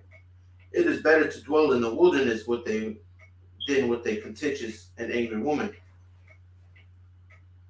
There is treasure to be desired, and oil in the dwelling of the wise, but a foolish man spendeth it up. He that followeth after righteousness and mercy findeth life, righteousness and honor. A wise man scaleth the city of the mighty, and casteth down the strength of the confidence thereof. Whoso keepeth his mouth and his tongue keepeth his soul from troubles. Proud and haughty scorner his name. So let's verse 22 is important as well, man. It's important. A wise man scaleth the city of the mighty, and casteth down the strength of the confidence thereof. Do you know the strength of our confidence? Exactly. So when you go into the city of the mighty, you cast down their gods. And that's what we do out here. We go out here and we cast down their gods and show them that they ain't nothing compared to Yahweh Bashem Yahshai and how Yahweh created us. And we take over because we got the living God. And who the living God put in order? Us, the Israelites. All right? Proverbs chapter 21, verse 25. Proverbs chapter 21, verse 25. The desire of the slothful killeth him, for his hands refuse to labor. He coveteth greedily all the day long, but the righteous giveth and spareth not. The sacrifice of the wicked is abomination. How much more when he bringeth it with a wicked mind? A false witness shall perish, but the man that heareth speaketh constantly. A wicked man hardeneth his face, but as for the upright, he directeth his way. There is no wisdom, nor understanding, nor counsel against the Lord. The horse is prepared against the day of battle, but safety is of the Lord. Right. What's that horse that do work? All right. So now we're gonna go over to Wisdom of Solomon. Amen. I hope y'all, or at the same time, reading along with us and you're understanding the things that we're talking about, and pay attention and go along and do these things. Okay. So now we're going to the end of Wisdom of Solomon. Wisdom of Solomon, Give me a second, Brother Sure. 19th chapter, verse 1. Give me a second. Real quick. Oh, come.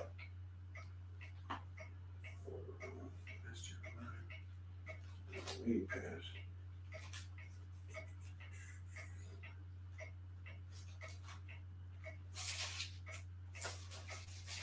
Over in Sirach 19. Excuse me. No, sorry, not Sirach 19. Wisdom of Solomon chapter 19. Yes, sir. Right. Okay. Wisdom of Solomon 19:1. And so then godly wrath came upon them without mercy until the end, for he knew before what they would do, how that, having given them leave to depart and sent them hastily away, they would repent and pursue them. Mm-hmm. Whilst they were yet mourning and making lamentation at the graves of the dead, they added another foolish device. and pursued them as fugitives, whom they had entreated to be gone. For the destiny whereof they were worthy drew them unto this end, and made them forget the things that had already happened, that they might fulfill the punishment which was wanting to their torments. Because when a person is being afflicted, they forget things. It was being afflicted by those that was dead, which caused to fulfill their purpose. Right? Verse 5. And that thy people might pass a wonderful way, but they might find a strange death. For the whole creature in its proper kind was fashioned again, anew, serving the peculiar commandments that were given unto them. That thy children, the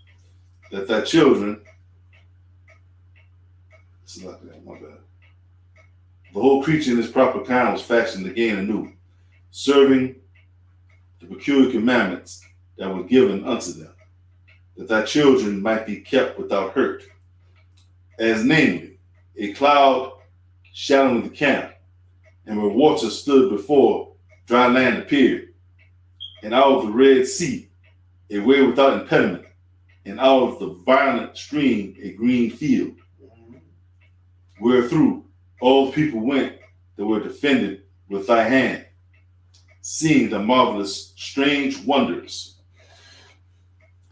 For they went at large like horses and leaped like lambs, praising thee, O Yahweh, who hast delivered them. For they were yet mindful of the things that were done while they sojourned in the strange land, how the ground brought forth flies instead of cattle, and how the river cast up a multitude of frogs instead of fishes. Hold on real quick. Watch this. In verse 8, where through all the people went that were defended with thy hand. Who's the hand? Yahweh. This is going on Exodus. Wisdom of Solomon is a good book to read about the Exodus. Right? Seeing thy marvelous strange wonders. For they went at large like horses and leaped like lambs, praising thee, O Yahweh, who hadst delivered them. For they were yet mindful of the things that were done while they sojourned in the strange land. And that's what's going on now. We are mindful right now of the things that are going on. And in that day, when we see everything happen, we're going to be mindful of the things that happen. Right? How the ground brought forth flies instead of cattle, and how the river cast up multitude of frogs instead of fishes. We're gonna remember all these curses. in the last days, we're gonna understand everything that went on. And we're gonna be mindful of it, what happened when we're saved, and we're looking at all these things happen. Verse 11. And afterwards, they saw a new generation of fowls. When being led with their appetite, they asked delicate meats. For quails came up unto them from the sea for their contentment.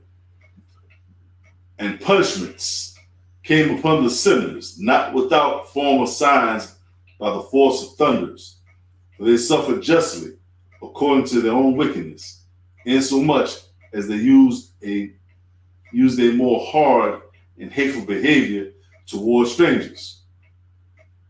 For the Sodomites did not receive those whom they knew not when they came, but these brought friends into bondage that had well deserved of them. And not only so, but peradventure some respect shall be had of those, because they used strangers not friendly. But these very grievously afflicted them, whom they had received with feastings, and were already made partakers of the same laws with them. That homosexuality. Therefore, even with blindness were these stricken, as those were at the doors of the righteous man, when being compassed about with horrible great darkness, everyone sought the passage of his own doors. So let me say what this is. This is a subconscious torment. So when they all saw darkness, it really wasn't darkness. Because there was light with Israel, because we had the law and the sun, but it was a subconscious torment. And when you go into Wisdom of Solomon, it starts to tell you what type of darkness it was. It was subconscious torment. Like, in their eyes, all they saw was darkness, like they were blind. But everything scared the heck out of them. Okay. Verse 17. Therefore, even with blindness, verse 18, I apologize. See, right there tells you what it was, right there. Therefore, even blindness. Right, done. They couldn't see, it wasn't dark outside, but they were blind. It was a subconscious torment. Go ahead. The elements were changed in themselves by a kind of harmony, like as in a psaltery notes change the name of the tune, and yet are always sounds, which may well be perceived by the sights of the things that have been done. For earthly things were turned into watery, and the things that before swam in the water now went upon the ground. In the fire and power in the water, forgetting his own virtue, and the water forget his own quenching nature. On the other side, the flames wasted not the flesh of the corruptible living things, though they walked therein. Neither melted they the icy kind of heavenly meat that was nature apt to melt. For in all things, O Yahweh, thou didst magnify thy people and glorify them. Neither didst thou lightly regard them, but thou assist them in every time and place.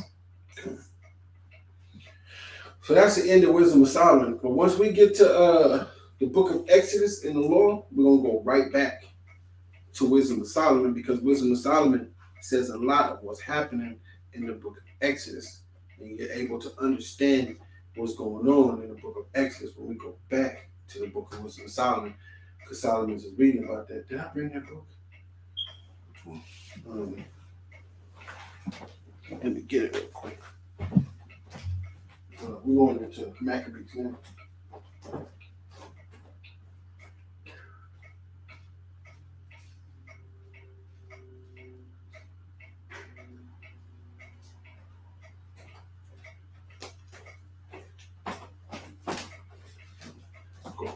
Oh, that one, okay.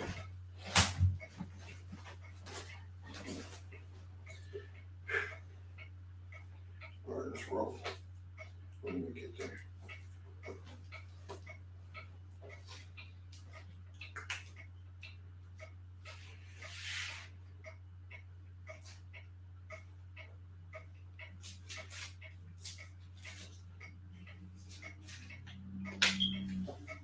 All right, Bob. Whenever you're ready. First Maccabees chapter 1, verse 1. And it happened after the Alexander, son of Philip, the Macedonian,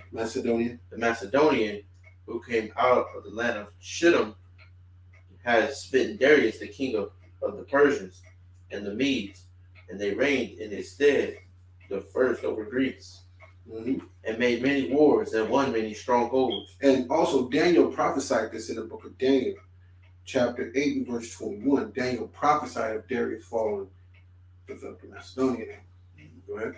And slew the kings of the earth, and went through the ends of the earth, and took spoils of many nations, insomuch that the earth was quiet before him, whereupon he was exalted, and his heart was lifted up. And he gathered a mighty strong host, and ruled over countries, and nations and kings, who became tributaries unto him.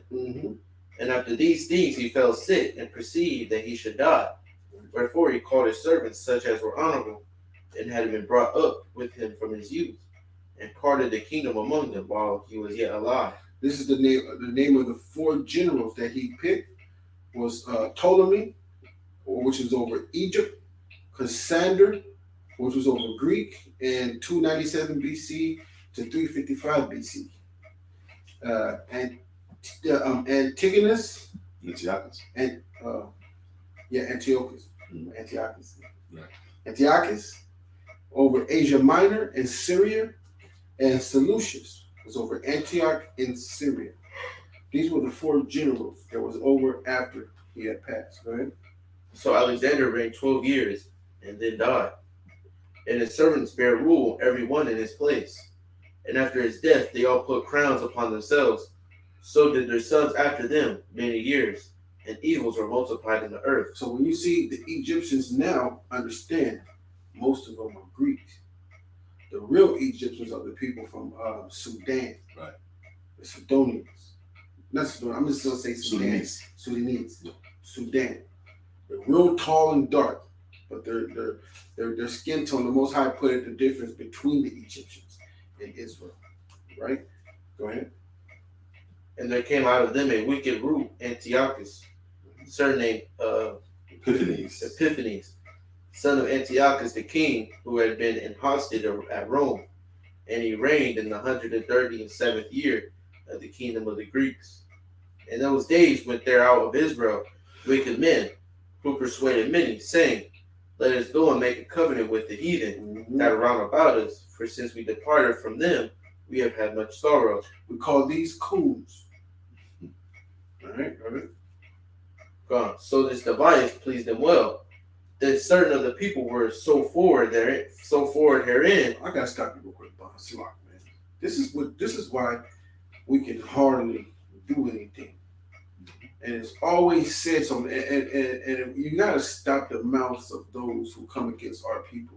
Only we can come against our people. Don't fix your tongue to even say nothing about us. That's it. But when it said, all right, verse 11, in those days went there out Israel wicked men, who persuaded many, saying, Let us go and make a covenant with the heathen that are round about us. For since we departed from them, we have had much sorrow. So I'm going to let the soldier keep on reading, and I'm going to point something out on what they did. Baba Kushan? Then certain of the people were so forward herein that they went to the king. Liars. Forward. Go ahead. Who gave them license to do after the ordinances of the heathen. So the king gave them a license to do after the ordinance of the king, to keep their laws. And that's what our people will do, the laws of the land. The laws of the okay, if we're going by the laws of the land, right here, the creator. These are his laws. He created earth, not man. Man didn't poof himself into existence. There's no proof of that.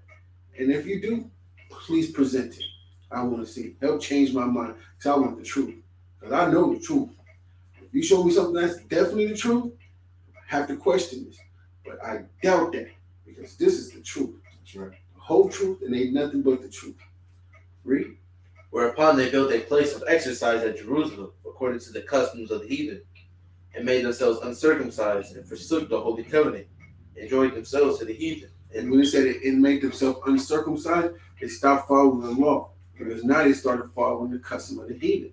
So what do you say those pastors are? They're uncircumcised. They're not keeping the law. They're saying the law is done away with. Baba Kushan? And joined themselves to the heathen, and were sold to do mischief. Now when the kingdom was established before Antiochus, he thought to reign over Egypt, that he might have the dominion of 2 realms. Wherefore he entered into Egypt with a great multitude, with chariots and elephants and horsemen, and a great navy, and made war against Ptolemy, king of Egypt. But Ptolemy was afraid of him, and fled, and many were wounded to death. And they got the strong cities in the land of Egypt, and took the spoils thereof. And after that Antiochus had smitten Egypt, he returned again in the 143rd year, and went up against Israel and Jerusalem with a great multitude, and entered proudly into the sanctuary, and took away the golden altar, and the candlestick of light, and all the vessels thereof, and the table of the shewbread, and the pouring vessels, and the vials, and the censers of gold, and the vial, and the crown, and the golden ornaments that were before the temple, all which he pulled off. He took also the silver and the gold, and the precious vessels. Also he took the hidden treasures which he found. And when he had taken all away, he went into his own land, having made a great massacre, and spoken very proudly. Therefore there was a great mourning in Israel in every place where they were, so that the princes and elders mourned. The virgins and the young men were made feeble, and the beauty of women was changed. Men were made feeble, like now, very weak.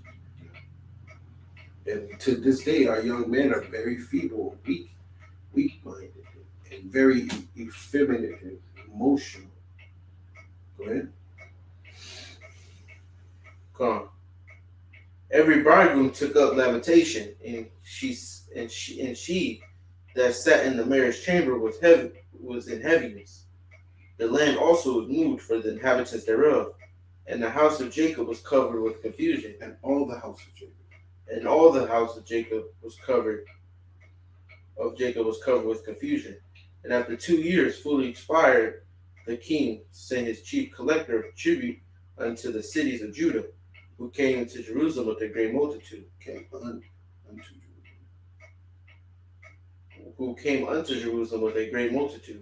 And spake peaceable words unto them.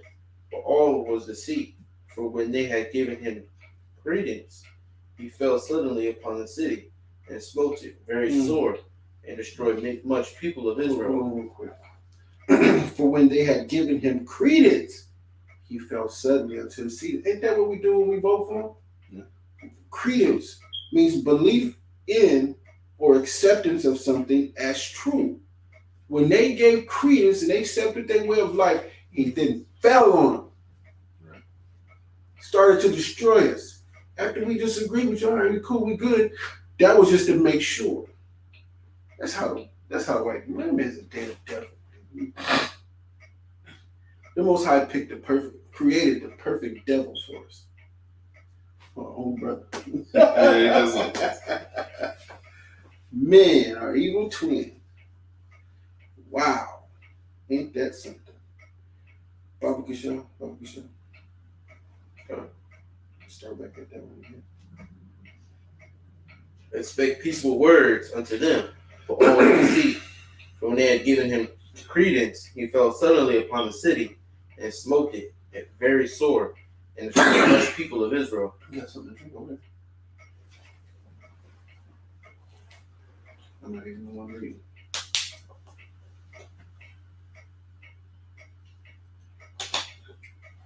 The water.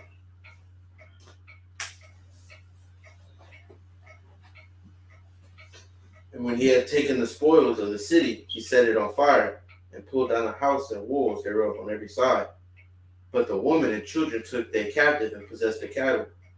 Then builded they the city of David with a great and strong wall, and with mighty towers, and made it a stronghold for them. And they put therein a sinful nation, wicked men, and fortified themselves therein. They stoned it also with the armor and victuals. And when they had gathered together the spoils of Jerusalem, they laid them up there, and so they became a sore snare. For it was a place to lie in wait against the sanctuary, and an evil adversary to Israel. Thus they shed innocent blood on every side of the sanctuary, and defiled it, insomuch that the inhabitants of Jerusalem fled because of them. Wherefore the city was made an habitation of strangers, and became strange to those that were born in her, and her own children left her. Talking about the land. Go ahead. Her sanctuary was laid waste like a wilderness. The land sanctuary. The sanctuary is on the land. Go ahead. Her feasts were turned into mourning, her Sabbaths into reproach, her honor into contempt. As had been her glory, so was her dishonor increased, and her excellency was turned into mourning. Moreover, King Antiochus wrote to his whole kingdom that all should be one people, and every one should leave his laws. So all the heathen agreed according to the commandment of the king. So when he said that all should be one people, this is a democracy. This is what everybody else. That's why they get that. Everybody, we the same people. Mm-hmm. You know what I'm saying? What we follow, we're the same. We're the same. Meaning we're in agreement with the same law. You got to understand when people say that now we're the same, we do the same thing, meaning we hold the same law. No, we don't. We are not morally the same or justly the same. We are not. So when people say we're the same people, we bleed the same, no, we are not. We go by a different law, and you got to tell them, when you say we're the same, you say we all go by the same law. No, we don't. No, we do not. Read.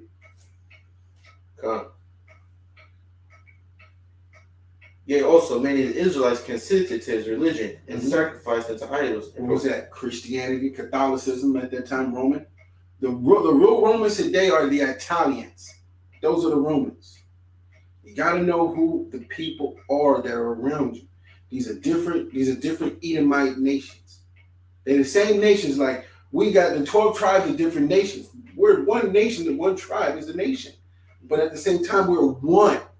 That's why we're going to be made one stick, the 12 tribes of Israel. Right? We got our own flag and everything else. Read.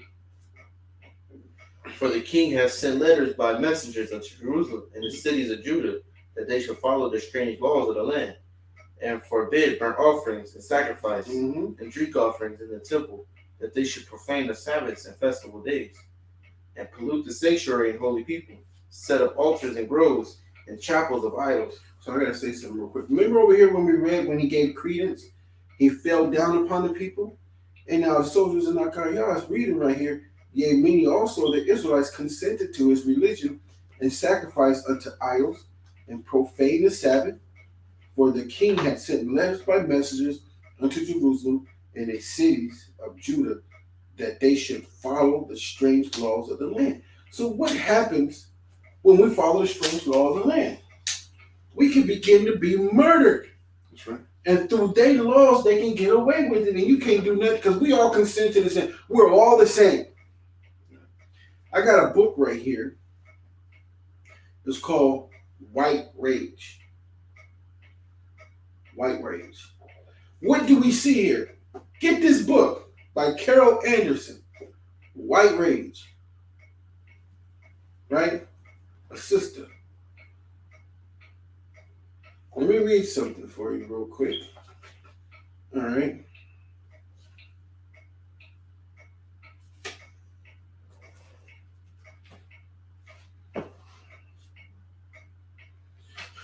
I'm going to read page 3.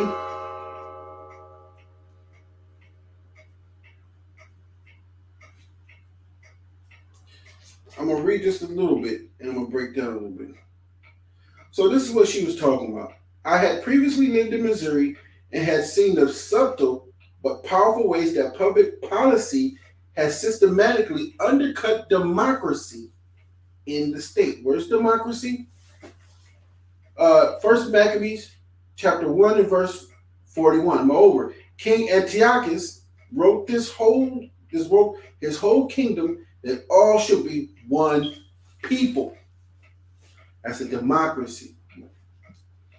Again, I had previously lived in Missouri and had seen the subtle but powerful ways that public policy has systematically undercut democracy in the state of the people. Undercut democracy. It's not a democracy. Nah, there's no democracy, man. These policies are white rage, and you're going to find out what white rage is. When, for example, the Brown versus Board of Education 1954 decision came down, the state immediately declared that all its schools would be integrated, only to announce that it would leave it up to the local districts to implement the Supreme Court decisions. So they left it up to the board. When they're going to start doing it, but they didn't do it right away. They did. Right? It took their own sweet time. Yeah, own sweet time. Only to announce that it would leave it up to the local districts to implement the Supreme Court decision. Movement was glacial. That means it was icy. It's like Slow. real slow. You had to take it real slow. It took another generation of black parents fighting all the way up to the U.S. Supreme Court in search of some relief. In the final analysis, however, Missouri schools remained separate and unequal. Thus, in the 21st century, Michael Brown School District had been on probation for 15 years, annually occurring only 10 out of 140 points on the state's accreditation. Now, I don't get that. What do you get that What accreditation? You understand those? Accreditation, I think it's like a criteria determined to the how well the school is being taught. Mm-hmm. Not taught, but how well the students are being educated. Right. Better test scores, meaning to get more resources. Right. See, policy, they're raging through their policies. But we're going to get on it. Watch this. It was the same with policing, housing, voting, and employment. What type of how can I say it? The same as it was with schools, the type of protection you got. It counted when it came to voting, right? What else it says? Came to housing, what type of housing in neighborhoods you were in, voting and employment. It always said we was the last hired, first fired. Right? When it came to voting, you got the boost when we was killed and murdered for not to vote. All these things came with policy, and then the police, the type of protection that you got. Okay? All of which carried undercurrents of racial inequality. Even after the end of slavery, the triumphs of the civil rights movement, and the election of Barack Obama to the presidency, the policies in Missouri were articulated as coolly and analytical, as were Giuliani's in New York. Giuliani? Yeah, Giuliani, when he did the stop and frisk, right, and all that other stuff. She writing all about that stuff. It was people couldn't figure out what was going on with their policies and what they were doing. They couldn't figure it out. Smart system, Most High put the spirit on it.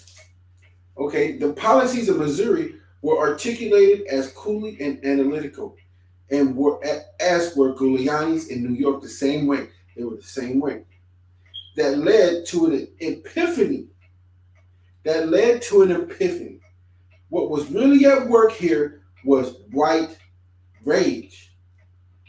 With so much attention focused on the flames, everyone had ignored the logs, the kindling. In some ways, it is easy to see why white rage is not about visible violence. White rage is not about visible violence, but rather it works its way through the courts, the legislatures, and a range of government bureaucracies.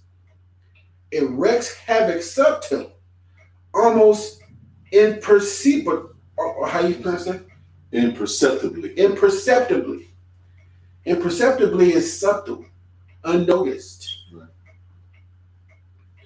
Too imperceptibly, certainly, for the nation consistently drawn to the spectacular. To what it can see is not the Klan. To what it can see, it's not the Klan. People saying it's not the Klan that's doing it. But what we can see, but it is. It's very subtle. White rage is through their policies. Right? Working the halls of power, it can achieve its ends far more effectively, far more destructively. It can. Through their policies. People won't even recognize it. People just be raging. Police officers are raging in their policy. They're not going to rage out in public like that. It's through their policy. Stop. Just don't resist. He's twisting your arm up or behind your back. He's like, and it makes you move, and it makes him hit you more to say, don't move. Stop resisting. Let me twist your wrist like that and put a knee on your back and your neck and see, will you not move? It's called a reaction. You know it. Yep. Working the halls of power, it can achieve its ends far more effectively, far more destructively. In the Washington Post opt, therefore, I set out to make white rage visible, to blow graphite onto the hidden fingerprint and trace his historic movements over the past 150 years. The trigger for white rage inevitably is black advancement. Again, that was big. Yeah. Again, the trigger for white rage inevitably, that means it's going to happen, is black advancement. Once black folks, Israelite folks start to advance, here comes white rage through their policies, and that was about to come. It's kind of funny because here in the city of Wilmington, North Carolina, the progress made by so-called Negro in the city, approximately 30 years after chattel slavery, blacks in this town, so-called Negroes in this town, were advanced to the degree they had aldermen here, lawyers, businesses. Okay. They were at such a high level Right. that the local white population, they were afraid. Right. So what they did was they pulled out that old familiar trope: we must protect our white men. Their words, not mine. Yeah. So they used the so-called threat, the imaginary threat of a black brute rapist to That big gorilla. When they started making King Kong grab a white woman. Exactly. Mm-hmm. So all that stuff had its root here. So they used that to great effect. And then in the sense, what happened was because of innuendo and lies. Innuendos is like not done directly, but through like a secret pathway. Innuendos, just to let y'all know. It's done through innuendos, not done visibly. It's just done through like lasciviousness, through gestures and things. Double talking and deception. So this city, there was once a paradise for blacks, the largest city in the city of North Carolina, the most prosperous city. Wilmington, right? Wilmington, exactly. So this city was a paradise for blacks. It could have been in Atlanta today had not it been taken down by a coup. The only coup d'etat in the history of this country was here in Wilmington, North Carolina. A white mob came in this month of November, starting November the 8th through the 10th of 1898. It's quite beyond it. And a crazy how. He be on it. Hey, through spree y'all by Shinyan Shah. Call all y'all by Shinyan Shah. And the city was overthrown by a coup. Thousands of so-called Negroes were murdered. Their bodies were thrown into the Cape Fear River. The river was turned red from their blood. The ones who survived ran out of town at gunpoint with nothing but clothes on their backs. And through the spirit of Yahweh, you never know. Hey, Zaquan might hold a little tour of the Cape Fear River one day if we get enough, votes and offerings and stuff to, make his day from work to take off can be, a little bit more generous to take people down there to the river and speak of the things that went on in that time. Just a little gesture, if y'all would like that, y'all can talk to him and hit him up and see if that can happen. Because it'd be a beautiful thing to go down there where you can really tell the truth about what happened down there at the river. Absolutely. So, brothers and sisters that were left, they were put back into a form of slavery. They were only allowed to do menial labor, basically be janitors and clean up so-called white people's houses. So that was a form of slavery. It was. It still is today. It still is today. Now, all other massacres that came after, they were patterned off of the coup d'etat in Wilmington of 1898. Everything from Rosewood to Tulsa, Elaine, Arkansas, Slocum, Texas, etc., etc., etc. The blueprint was started here in Wilmington in 1898. The only coup d'etat in the history of the United States of America. That blueprint was followed with unfortunately, great success in other prosperous black towns in the South, in the old Confederacy and other states as well. So this blueprint has worked to great effect, and it has brought our people to a very low state. At this time, even now, there's like a spirit in this town where the local blacks are somewhat fearful to a degree. Yeah.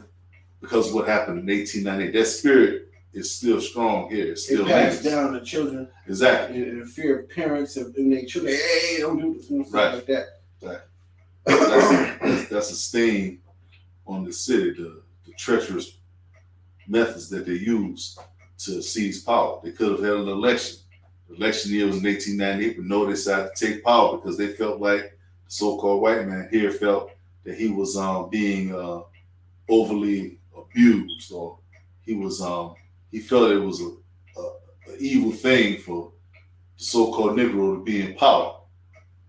But it was just the fact that the Heavenly Father whipped our people that allowed them 30 years after slavery to achieve such levels. Now, no, going back further, 246 years of chattel slavery, and yet 30 years after the fact, these same people who were chattels, who were treated less than cows, less than dogs, these people through the Spirit of the Most High were able to achieve great things. And that put the myth of white supremacy, that put it and showed it to be nothing more than a myth and a lie. What they said was fact was proven to be nothing more than a myth.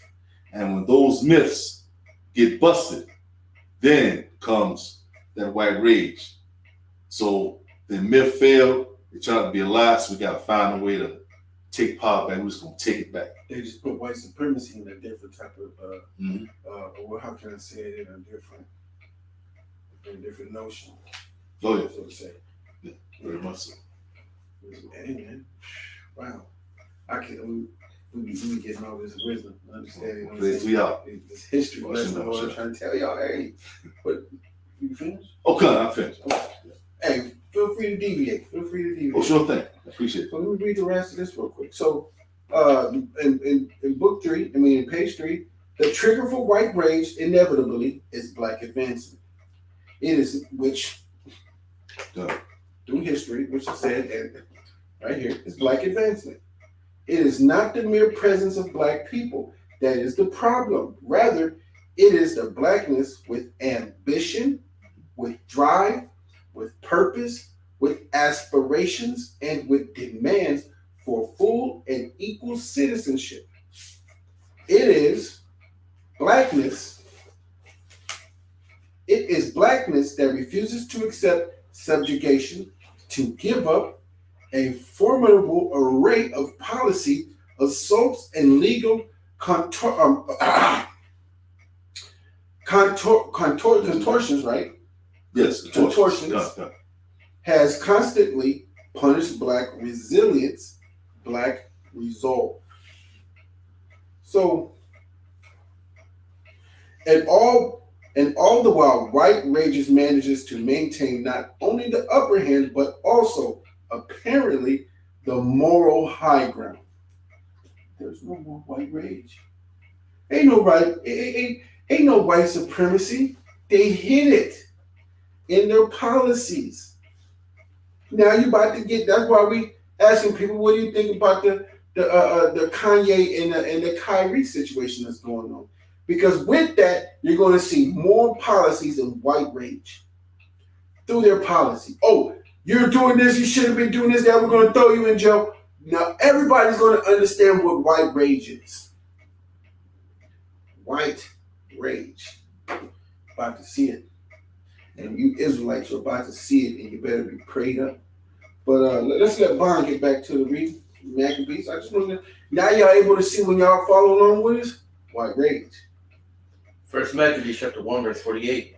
That they should also leave their children uncircumcised, and make their souls abominable with all manner of uncleanness and profanation, to the end they might forget the law and change all the ordinances. And whosoever would not do according to the commandment of the king, he said, he should die. In the selfsame manner wrote he to his whole kingdom, and appointed overseers over the people, commanding the cities of Judah to sacrifice city by city. Then many of the people were gathered unto them, to wit every one that forsook the law, and so they committed evils in the land, and drove the Israelites into secret places, even wheresoever they could flee for succor. Now the 15th day of the month, Caslu, in the 145th year, they set up the abomination of desolation upon the altar, and builded idol altars throughout the cities of Judah on every side, and burnt incense at the doors of their houses and in the streets. And when they had rent in pieces the books of the law which they found, they burnt them with fire. And whosoever was found with any of the book of the testament, or if any committed to the law, the king's commandment was that they should put him to death. And so, why rage? God do his policy. He breaks policy, we're going to rage. Go ahead. Thus did they, by their authority unto the Israelites every month, to as many as were found in the cities. Now the 25th day of the month, they did sacrifice upon the idol altar, which was upon the altar of God, at which time, according to the commandment, they put to death certain women, and had caused their children to be circumcised. That it caused. At which time, according to the commandment, they put to death certain women that had caused their children to be circumcised. And they hanged the infants about their neck, and rifled their houses, and slew them slew them that had circumcised them. Howbeit, many in Israel were fully resolved, and confirmed it themselves not to eat any unclean thing, wherefore they rather to die, that they might not be defiled with meat. They chose rather to die. Start reading 63. Wherefore they rather to die. Wherefore they chose. Oh, yours is different? Yeah. Oh, slide. Okay. It's different. That they might not be defiled with meats, and that they might not profane the holy covenant. So then they died, and there was very great wrath upon Israel. So now you seem like rage. That's the reason why I wanted to bring this book out right here. Like rage, and I'm not done reading it either.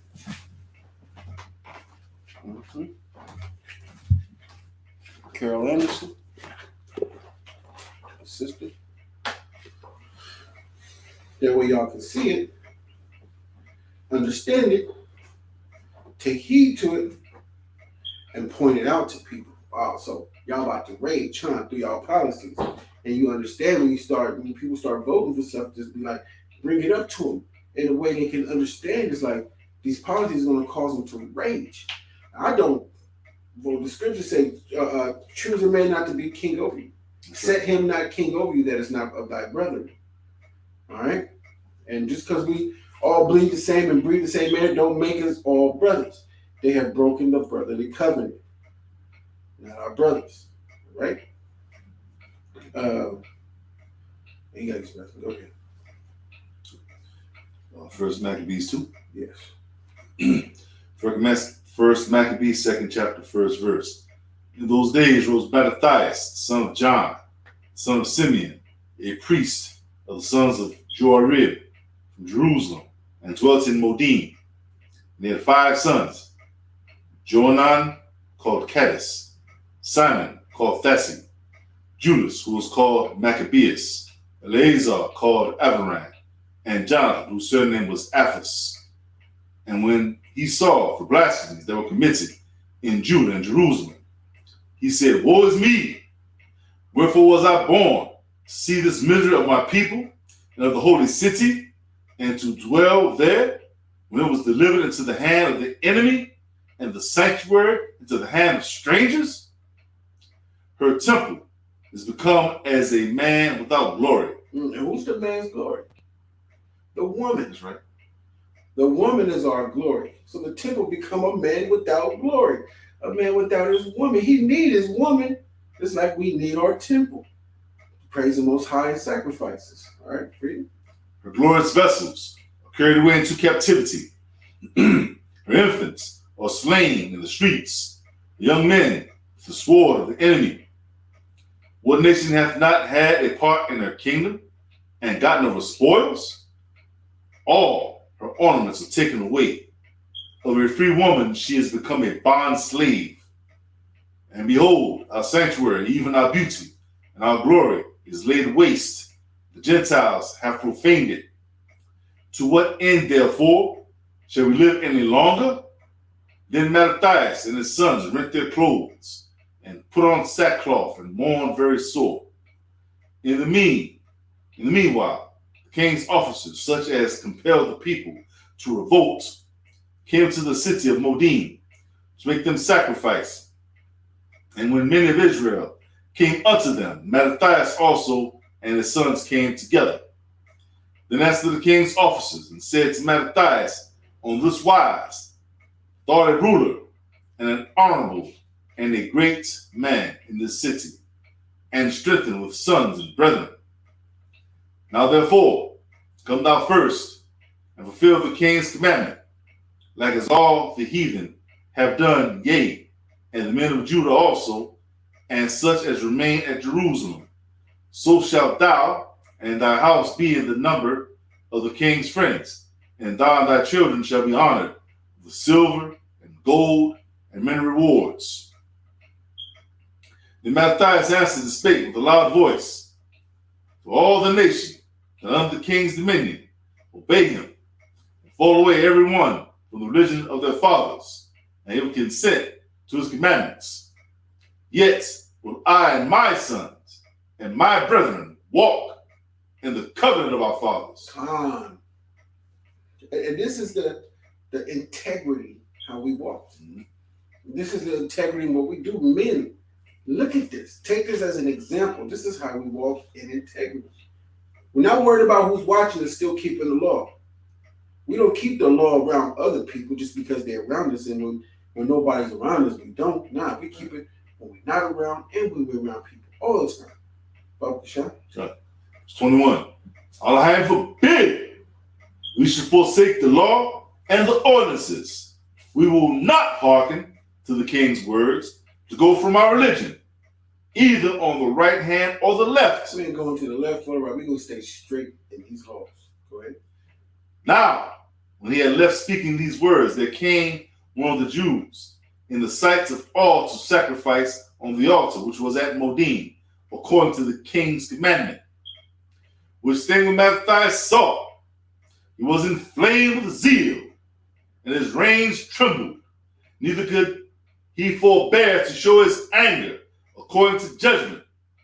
Wherefore he ran and slew him upon the altar. Also the king's commissioner, who compelled men to sacrifice, he killed at that time. He messing with our woman. That's right. He's sacrificing filth on our woman. That's what he do. That's why he got slave. He mess with our women. Right. You know, slave. Right. That's the altar. That's our woman. It was referred to as our glory, or just like our women. And we take pride in our women, the way they look, and the way they speak, and the way they talk. Baba Kushan. Yeah. Also the king's commissioner, who compelled men to sacrifice, he killed at that time, and the altar he pulled down. Mm-hmm. Thus dealt he zealously for the law of Elohim, like as Phinehas did unto Zambri, the son of Salmon. And Mattathias cried throughout the city with a loud voice, saying, whosoever is zealous of the law, maintaineth the covenant, let him follow me. So he and his sons fled into the mountains, left all that ever they had in the city. The many that sought after justice and judgment went down into the wilderness to dwell there, both they and their children, and their wives, and their cattle, because afflictions increased sore upon them. So what's going to happen in Jacob's trouble? These are the things. This is why we get land. And this is why when we get that land, we find different, the scriptures speak of when we get land, we find 3 directions into 3 different cities. And not to run, but it's just for other land that's by there what we go to. You know what I'm saying? There's different cities and stuff. But you got to find a way of refuge. So you got to know where you're going. Wherever you at, you got to know where you're going. That's why people who are trying to get a house is getting land. So you can have your people on. So the most, and people that are keeping the law. And they know we're going to buy this book. We're not going to buy what you say. And we interview them. We interview everybody, whether they're going to be on the land or not. And if they're not, you're not bringing them with you. They will be halt at the gate. There will be flying swords at the gate. Nobody coming into that land that ain't going to be in here. All right? Verse 31. Now it was told the king's servants and the host of them, and the host that was at Jerusalem, excuse me, in the city of David, that certain men who had broken the king's commandment were gone down into the secret places in the wilderness. They pursued after them, a great number. And having overtaken them, they camped against them and made war against them on the Sabbath day. And they said unto them, let that which ye have done hitherto suffice. Come forth and do according to the commandment of the king, and ye shall live. But they said, we will not come forth, neither will we do the king's commandment, to profane the Sabbath day. So when they gave them the battle, adamant about keeping the law. No, we are not doing it. that's right. We are not breaking the law. Probably should. So then they gave them the battle with all speed. Howbeit they answered them not, neither cast they a stone at them, nor stopped the places where they lay hid, but said, let us die all in our innocency. Heaven and earth shall testify for us, that ye put us to death wrongfully. So they rose up against them in battle on the Sabbath, and they slew them with their wives and children and their cattle to the number of 1,000 So people. you're going to find out, can you go to war on the Sabbath? Can you defend yourself on the Sabbath? Because they didn't. We'll find out in the story what happened. Good. All right? Sure. Verse 39. Now Mattathias and his friends understood hereof. They mourned for them right sore. And one of them said to another, if we all do as our brethren have done, and fight not for our lives and laws against the heathen, they will now quickly root us out of the earth. At that time, therefore, they decreed, saying, whosoever shall come to make battle with us on the Sabbath day, we will fight against him. Neither will we die all as our brethren that were murdered in the secret places. Then came there unto him a company of Assyrians, who were mighty men of Israel, even all such as were voluntarily devoted unto the law. Also, all they that fled for persecution joined themselves unto them, and were a state unto them. So they joined their forces, and smote sinful men in their anger, and wicked men in their wrath. But the rest fled to the heathen for succor. Then Mattathias and his friends went round about and pulled down the altars. So it's the Sabbath of rest. But on that day of war, they come to us on war, we're going to keep the law and defend ourselves. That's right. Sabbath was made for man, not man for Shabbat. Is it wrong to do good on Shabbat? It's not wrong to do good on Shabbat. Absolutely not. It's not. And that's doing good. You're defending yourself. Absolutely. On Shabbat. You don't start it because that's just a burden. But, you know, you can finish it. Absolutely. Sure. Verse 46. What children soever they found within the coast of Israel uncircumcised, those they circumcised valiantly. They pursued also after the proud men, and the work prospered in their hand. So they recovered the law out of the hand of the Gentiles, and out of the hand of kings. Neither suffered they the sinner to triumph. Now when the time drew near that Mattathias should die, he said unto his sons, now hath pride and rebuke gotten strength, and the time of destruction and the wrath of indignation. Now therefore, my sons, be zealous for the law. Be ye zealous for the law. And give your lives for the covenant of your fathers. That's right. Give your lives for the covenant.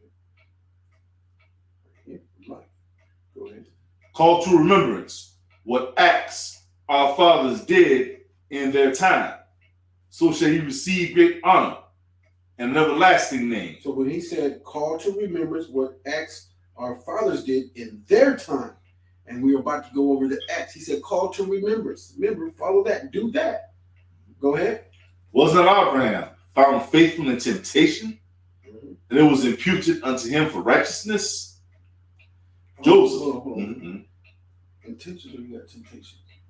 Temptation. You got temptation? I have temptation. Okay, I got temptation. Go ahead. And- Can you about Michelle? Okay, sure. Verse 50. Was not Abraham found faithful in temptation and it was imputed unto him for righteousness. Mhm. Joseph, in the time of his distress, kept the commandment and was made Lord of Egypt. So take verse 52 and 53 into consideration and do the same in these times. So in our temptation, what is your temptation? Be found faithful. Go ahead. 54. Phineas, our father, in being zealous and fervent, obtained the covenant of an everlasting priesthood. Go ahead. Joshua, fulfilling the word, was made a judge in Israel. Mhm. Caleb, for bearing witness before the congregation, received the heritage of the land. Mhm. David for being merciful, possessed the throne of an everlasting kingdom. Elisha, for being zealous and fervent for the law, was taken up into heaven. Ananias, Azariah, and Misael, by believing, were saved out of the flame. Daniel, for his innocency, was delivered from the mouth of lions. That is a very important one. Matthew 18. Right there. In the midst of them, he put the child in the midst of them. That's how innocent he was. He was innocent like a child.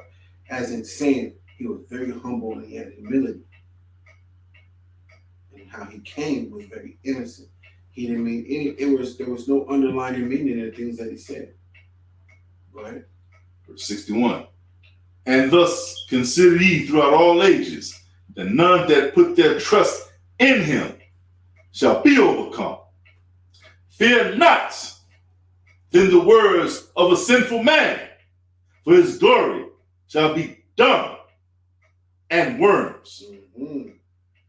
Today he shall be lifted up, and tomorrow he shall not be found. Because he is returned into his dust, and his thought is come to nothing. So that sinful man is a piece of dung. Most High said, don't fear him. He's done. He's just in your way to see what you're going to do. Don't fear him. He's done. Go ahead. Well, verse 64. Wherefore, ye my sons, be valiant, and show yourselves men in the behalf of the law, for by it shall ye obtain glory. And behold, I know that your brother Simon is a man of counsel. Give ear unto him always. He shall be a father unto you. Somebody you go to, talk to. Go ahead. That's what we are to you, brothers and sisters. Like your fathers, for counsel, who you come to. Not physically, not literally, but spiritually. You were your fathers. Go ahead. As Judas Maccabees, he hath been mighty and strong, even from his youth up. Let him be your captain, and fight the battle of the people. Take also unto you all those that observe the law, and avenge ye the wrong of your people. Recompense fully the heathen, and take heed to the commandments of the law. So he blessed them, and was gathered to his fathers. And he died in the 146th year, and his sons buried him in the sepulchre of his fathers at Modin. And all Israel made great lamentation for him.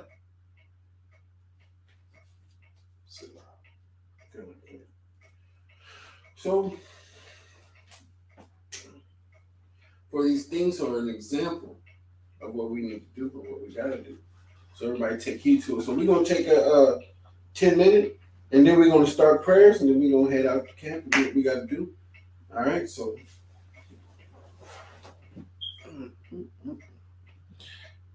We see y'all in 10 minutes. Let us take a bathroom break. All right.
Into the English ones.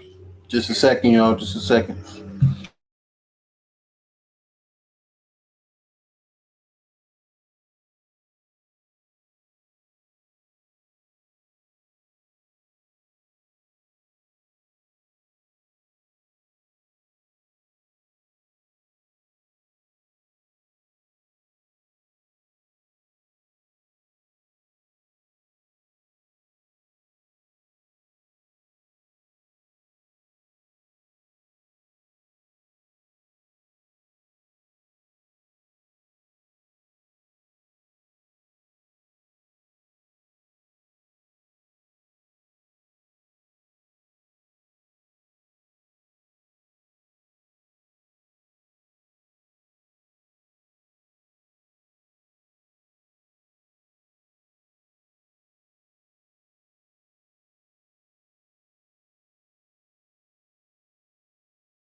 All right. Just a second, everybody.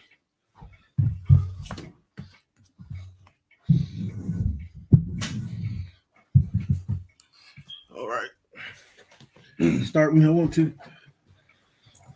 Master's prayer in the Hebrew.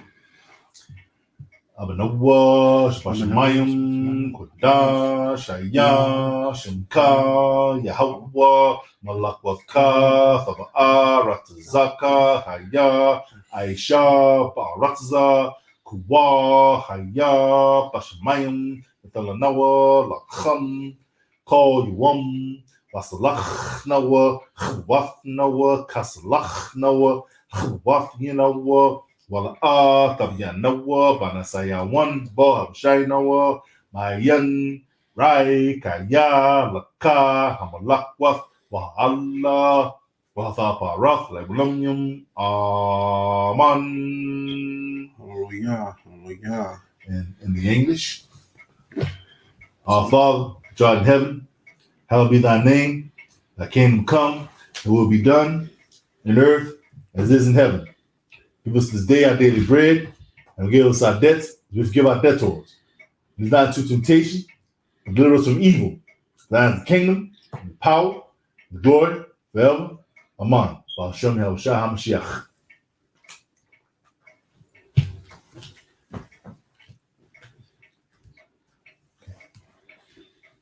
Psalms 92. Psalm for the Shabbat day. It is a good thing to give thanks unto Yahweh and sing praises unto thy name, O Most High. Show forth thy loving kindness in the morning and thy faithfulness every night. Upon an instrument of 10 strings, upon the psaltery, upon the harp, with a solemn sound. For thou, Yahweh, hast made me glad through thy work. I will triumph in the works of thy hands. Yahweh, how great are thy works, and thy thoughts are very deep. A brutish man knoweth not, neither doth a fool understand this. When the wicked spring up, when the wicked spring as the grass, when all the works of iniquity do flourish, it is that they shall be destroyed forever. But thou, Yahweh, art most high forevermore. For lo, thine enemies, Yahweh, for lo, thine enemies shall perish. All works of iniquity shall be scattered. But my horn shalt thou exalt like the horn of a unicorn. I shall be anointed with fresh oil. Mine eye also shall see my desire on my enemies, and mine eyes shall hear my desire. Mine eyes shall hear, upon mine ears shall hear my desire of the wicked that rise up against me. The righteous shall flourish like the palm tree. He shall grow like a cedar in Lebanon. Those that be planted in the house of Yahweh shall flourish in the courts of our Alahayah. They shall still bring forth fruit in old age. They shall be fat, and the court they shall be fat and flourishing, to show that Yahweh is upright. He is my rock, and there is no unrighteousness in him. Selah. Hallelujah. Hallelujah. Hallelujah. B'Hashem Yahushua Mashiach. Hallelujah. Hallelujah.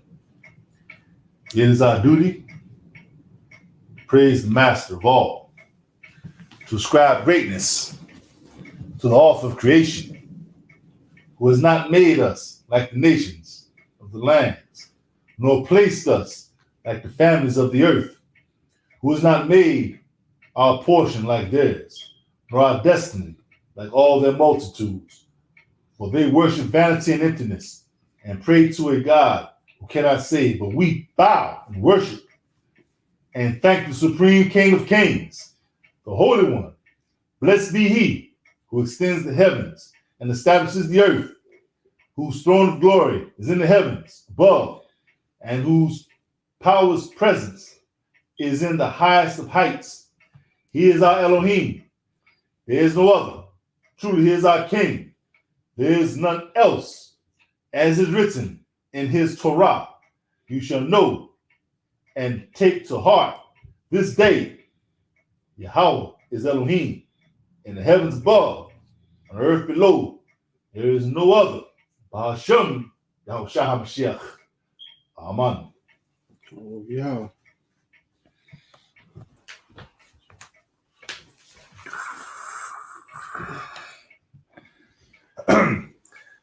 Blessed are they that dwell in thy house. They will be still praising thee. Selah. Happy is that people that is in such case. Yea, happy is that people whose Alahaya is Yahweh. I will extol thee, my Alahaya, O King. I will bless thy name forever and ever. Every day will I bless thee, and I will praise thy name forever and ever. Great is Yahweh, and greatly to be praised, and his greatness is unsearchable. One generation shall praise thy works to another, and shall declare thy mighty acts. I will speak of the glorious honor of thy majesty, and of thy wondrous works, and men shall speak of the might of thy terrible acts, and I will declare thy greatness. They shall abundantly utter the memory of thy great goodness, and shall sing of thy righteousness. Yahweh is gracious and full of compassion, of thy great goodness. Salakliah. Yahweh is gracious and full of compassion, slow to anger, and of great mercy. Yahweh is good to all, and his tender mercies are over all his works. All thy works shall praise thee, O Yahweh, and thy saints shall bless thee. They shall speak of the glory of thy kingdom, and talk of thy power, to make known to the sons of men his mighty acts, and the glorious majesty of his kingdom. Thy kingdom is an everlasting kingdom, and thy dominion endureth throughout all generations. Yahweh upholdeth all that fall, and raiseth up all those that be bowed down. The eyes of all wait upon thee, and thou givest them their meat in due season. Thou openest thine hand and satisfiest the desire of every living thing. Yahweh was righteous in all his ways, and holy in all his works. Yahweh was nigh to all them that call upon him, to all that call upon him in truth. He will fulfill the desire of them that fear him. He also will hear their cry, and will save them. Yahweh preserve all them that love him, but all the wicked will he destroy. My mouth shall speak the praise of Yahweh, and let all flesh bless his holy name forever and ever. We will bless Yahweh from this time forth and forevermore. Hallelujah. Hallelujah. Hashem, Yahushai, HaMashiach. Selah.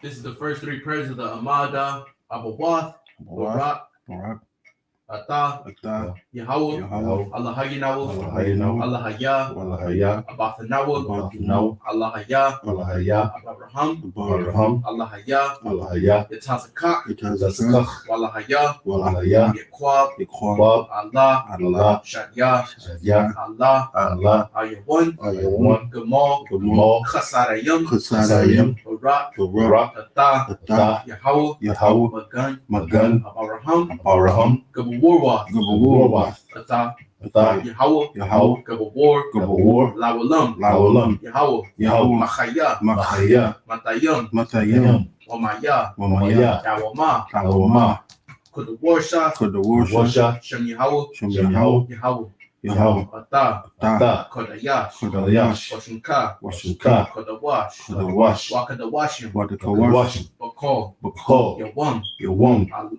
Hala, Hala, Barak, Barak, Ata, Ata, Yahweh, Yahweh, Ha'ala, Ka'Allah, Hakadawash. Kadawash. Blessed are you, Blessed are you, Power Yahweh, power Yahweh.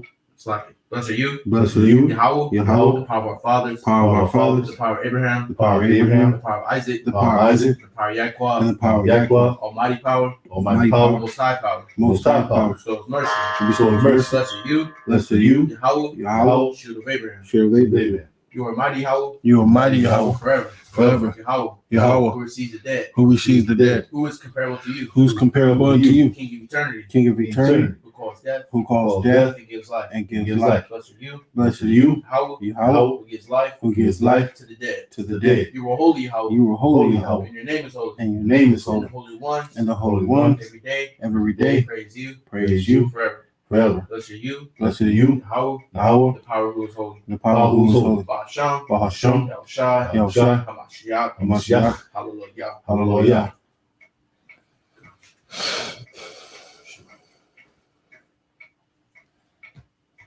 Shemai, Shemai, Yasha Allah, Yasha Allah, Yahweh, Yahweh, Allah Haynawa, Allahaynawa, Yahweh, Yahweh, Achad, Echad, Aman.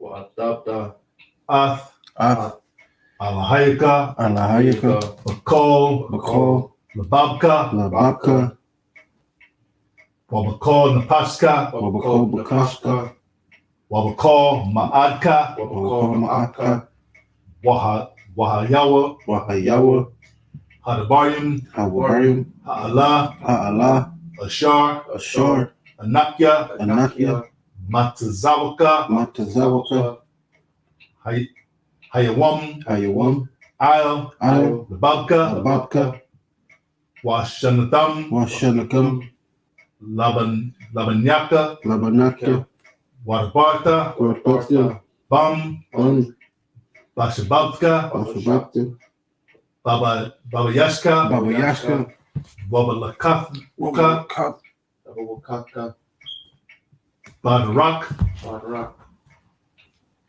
Wa, Wa,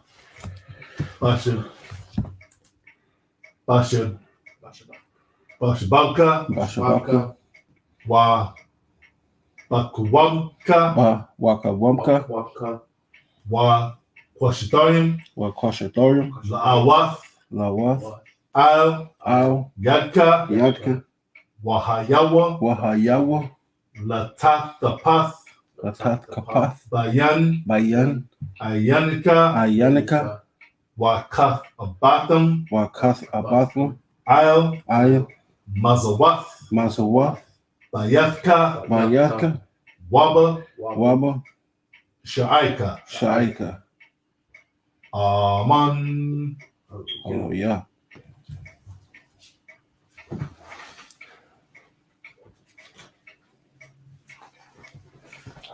This is the 10 Commandments. Love and love thy neighbor and love Yahweh. Anya, Anya, Yahweh, Yahweh, Allahayika, Allahayika, Asherah, Asherah, Awatazah, Awatazah, Afika, Adiyaka, Baratazah, Baratazah, Baratazayim, Baratazayim, Mabathiyim, Mabathiyim, La'ah, La'ah, Yahaya, Yahaya, Lakah, Lakah, Allahayim, Alahayim, Acharim, Acharim, Apanya, Apanya, La'ah, La'ah, Da'asha, Da'asha, Lakah, Lakah, Pasol, Posol, Wala'ah, Wala'ah, Ta'ibadam, Ta'ibadam, La'ah, La'ah, Alakorka, Korka, Atsham, Atsham, Yahweh, Yahweh, Bashawa, Bashawa, Zakar, Zakar, Hayawam, Hayawam, Hashabath, Hashabath, Lakadash, Lakadash, Kabad, Kabad, Abaka, Abaka, Wa, Wa, Amaka, Amaka, La'ah, La'ah, Taratazat, Taratazah, La'ah, La'ah, Tana'ah, Tana'ah, La'ah, La'ah, Daganah, Daganah, La'ah, La'ah, Tana'ah, Tana'ah, Shakor, Shakor, La'ah, La'ah, Dakamad, Dakamad, Call. Asherah. La'araita. First greatest commandments. Hear, O Israel, Yahweh our God, Yahweh is one. And thou shalt love Yahweh thy God with all thine heart, with all thy soul, with all thy might. The second greatest commandment. Ra'aka la'ata koma la'ata tar'ath banya amika wa'abata la'ra'aka kama wa'ka'anya Yahweh. Thou shalt not avenge nor bear any grudge against the children of thy people, but thou shalt love thy neighbor as thyself. I am Yahweh.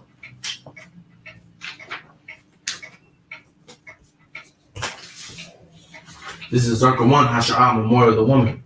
Now when Yahushua was at Bethany, in the house of Simon the leper, there came unto him a woman having an alabaster box, a very precious ointment, and poured it on his head as he sat at meat. But when his disciples saw it, they had indignation, saying, To what purpose is his waste? For his ointment might have been sold for 300 pence on his wages, and given to the poor. When Yahushua understood it, he said unto them, Why trouble ye the woman? For she hath wrought a good work upon me. For ye have the poor always with you, but me have not always. For that she hath poured his ointment in my body, she did it for my burial. Verily I say unto you, wheresoever this gospel shall be preached in the whole world, there shall also this, that this woman hath done, be told from the moral of her. Hallelujah. Hallelujah. Hallelujah. Hallelujah. Hallelujah. Hallelujah. Bahasham. Bahasham. Yahushua. Yahushua. Yahushua. Mashiach. Hallelujah. Hallelujah.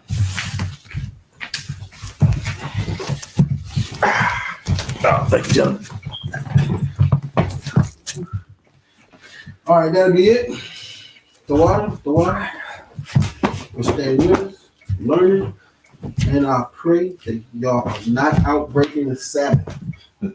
Allow no one to cause you to break it. Shalom.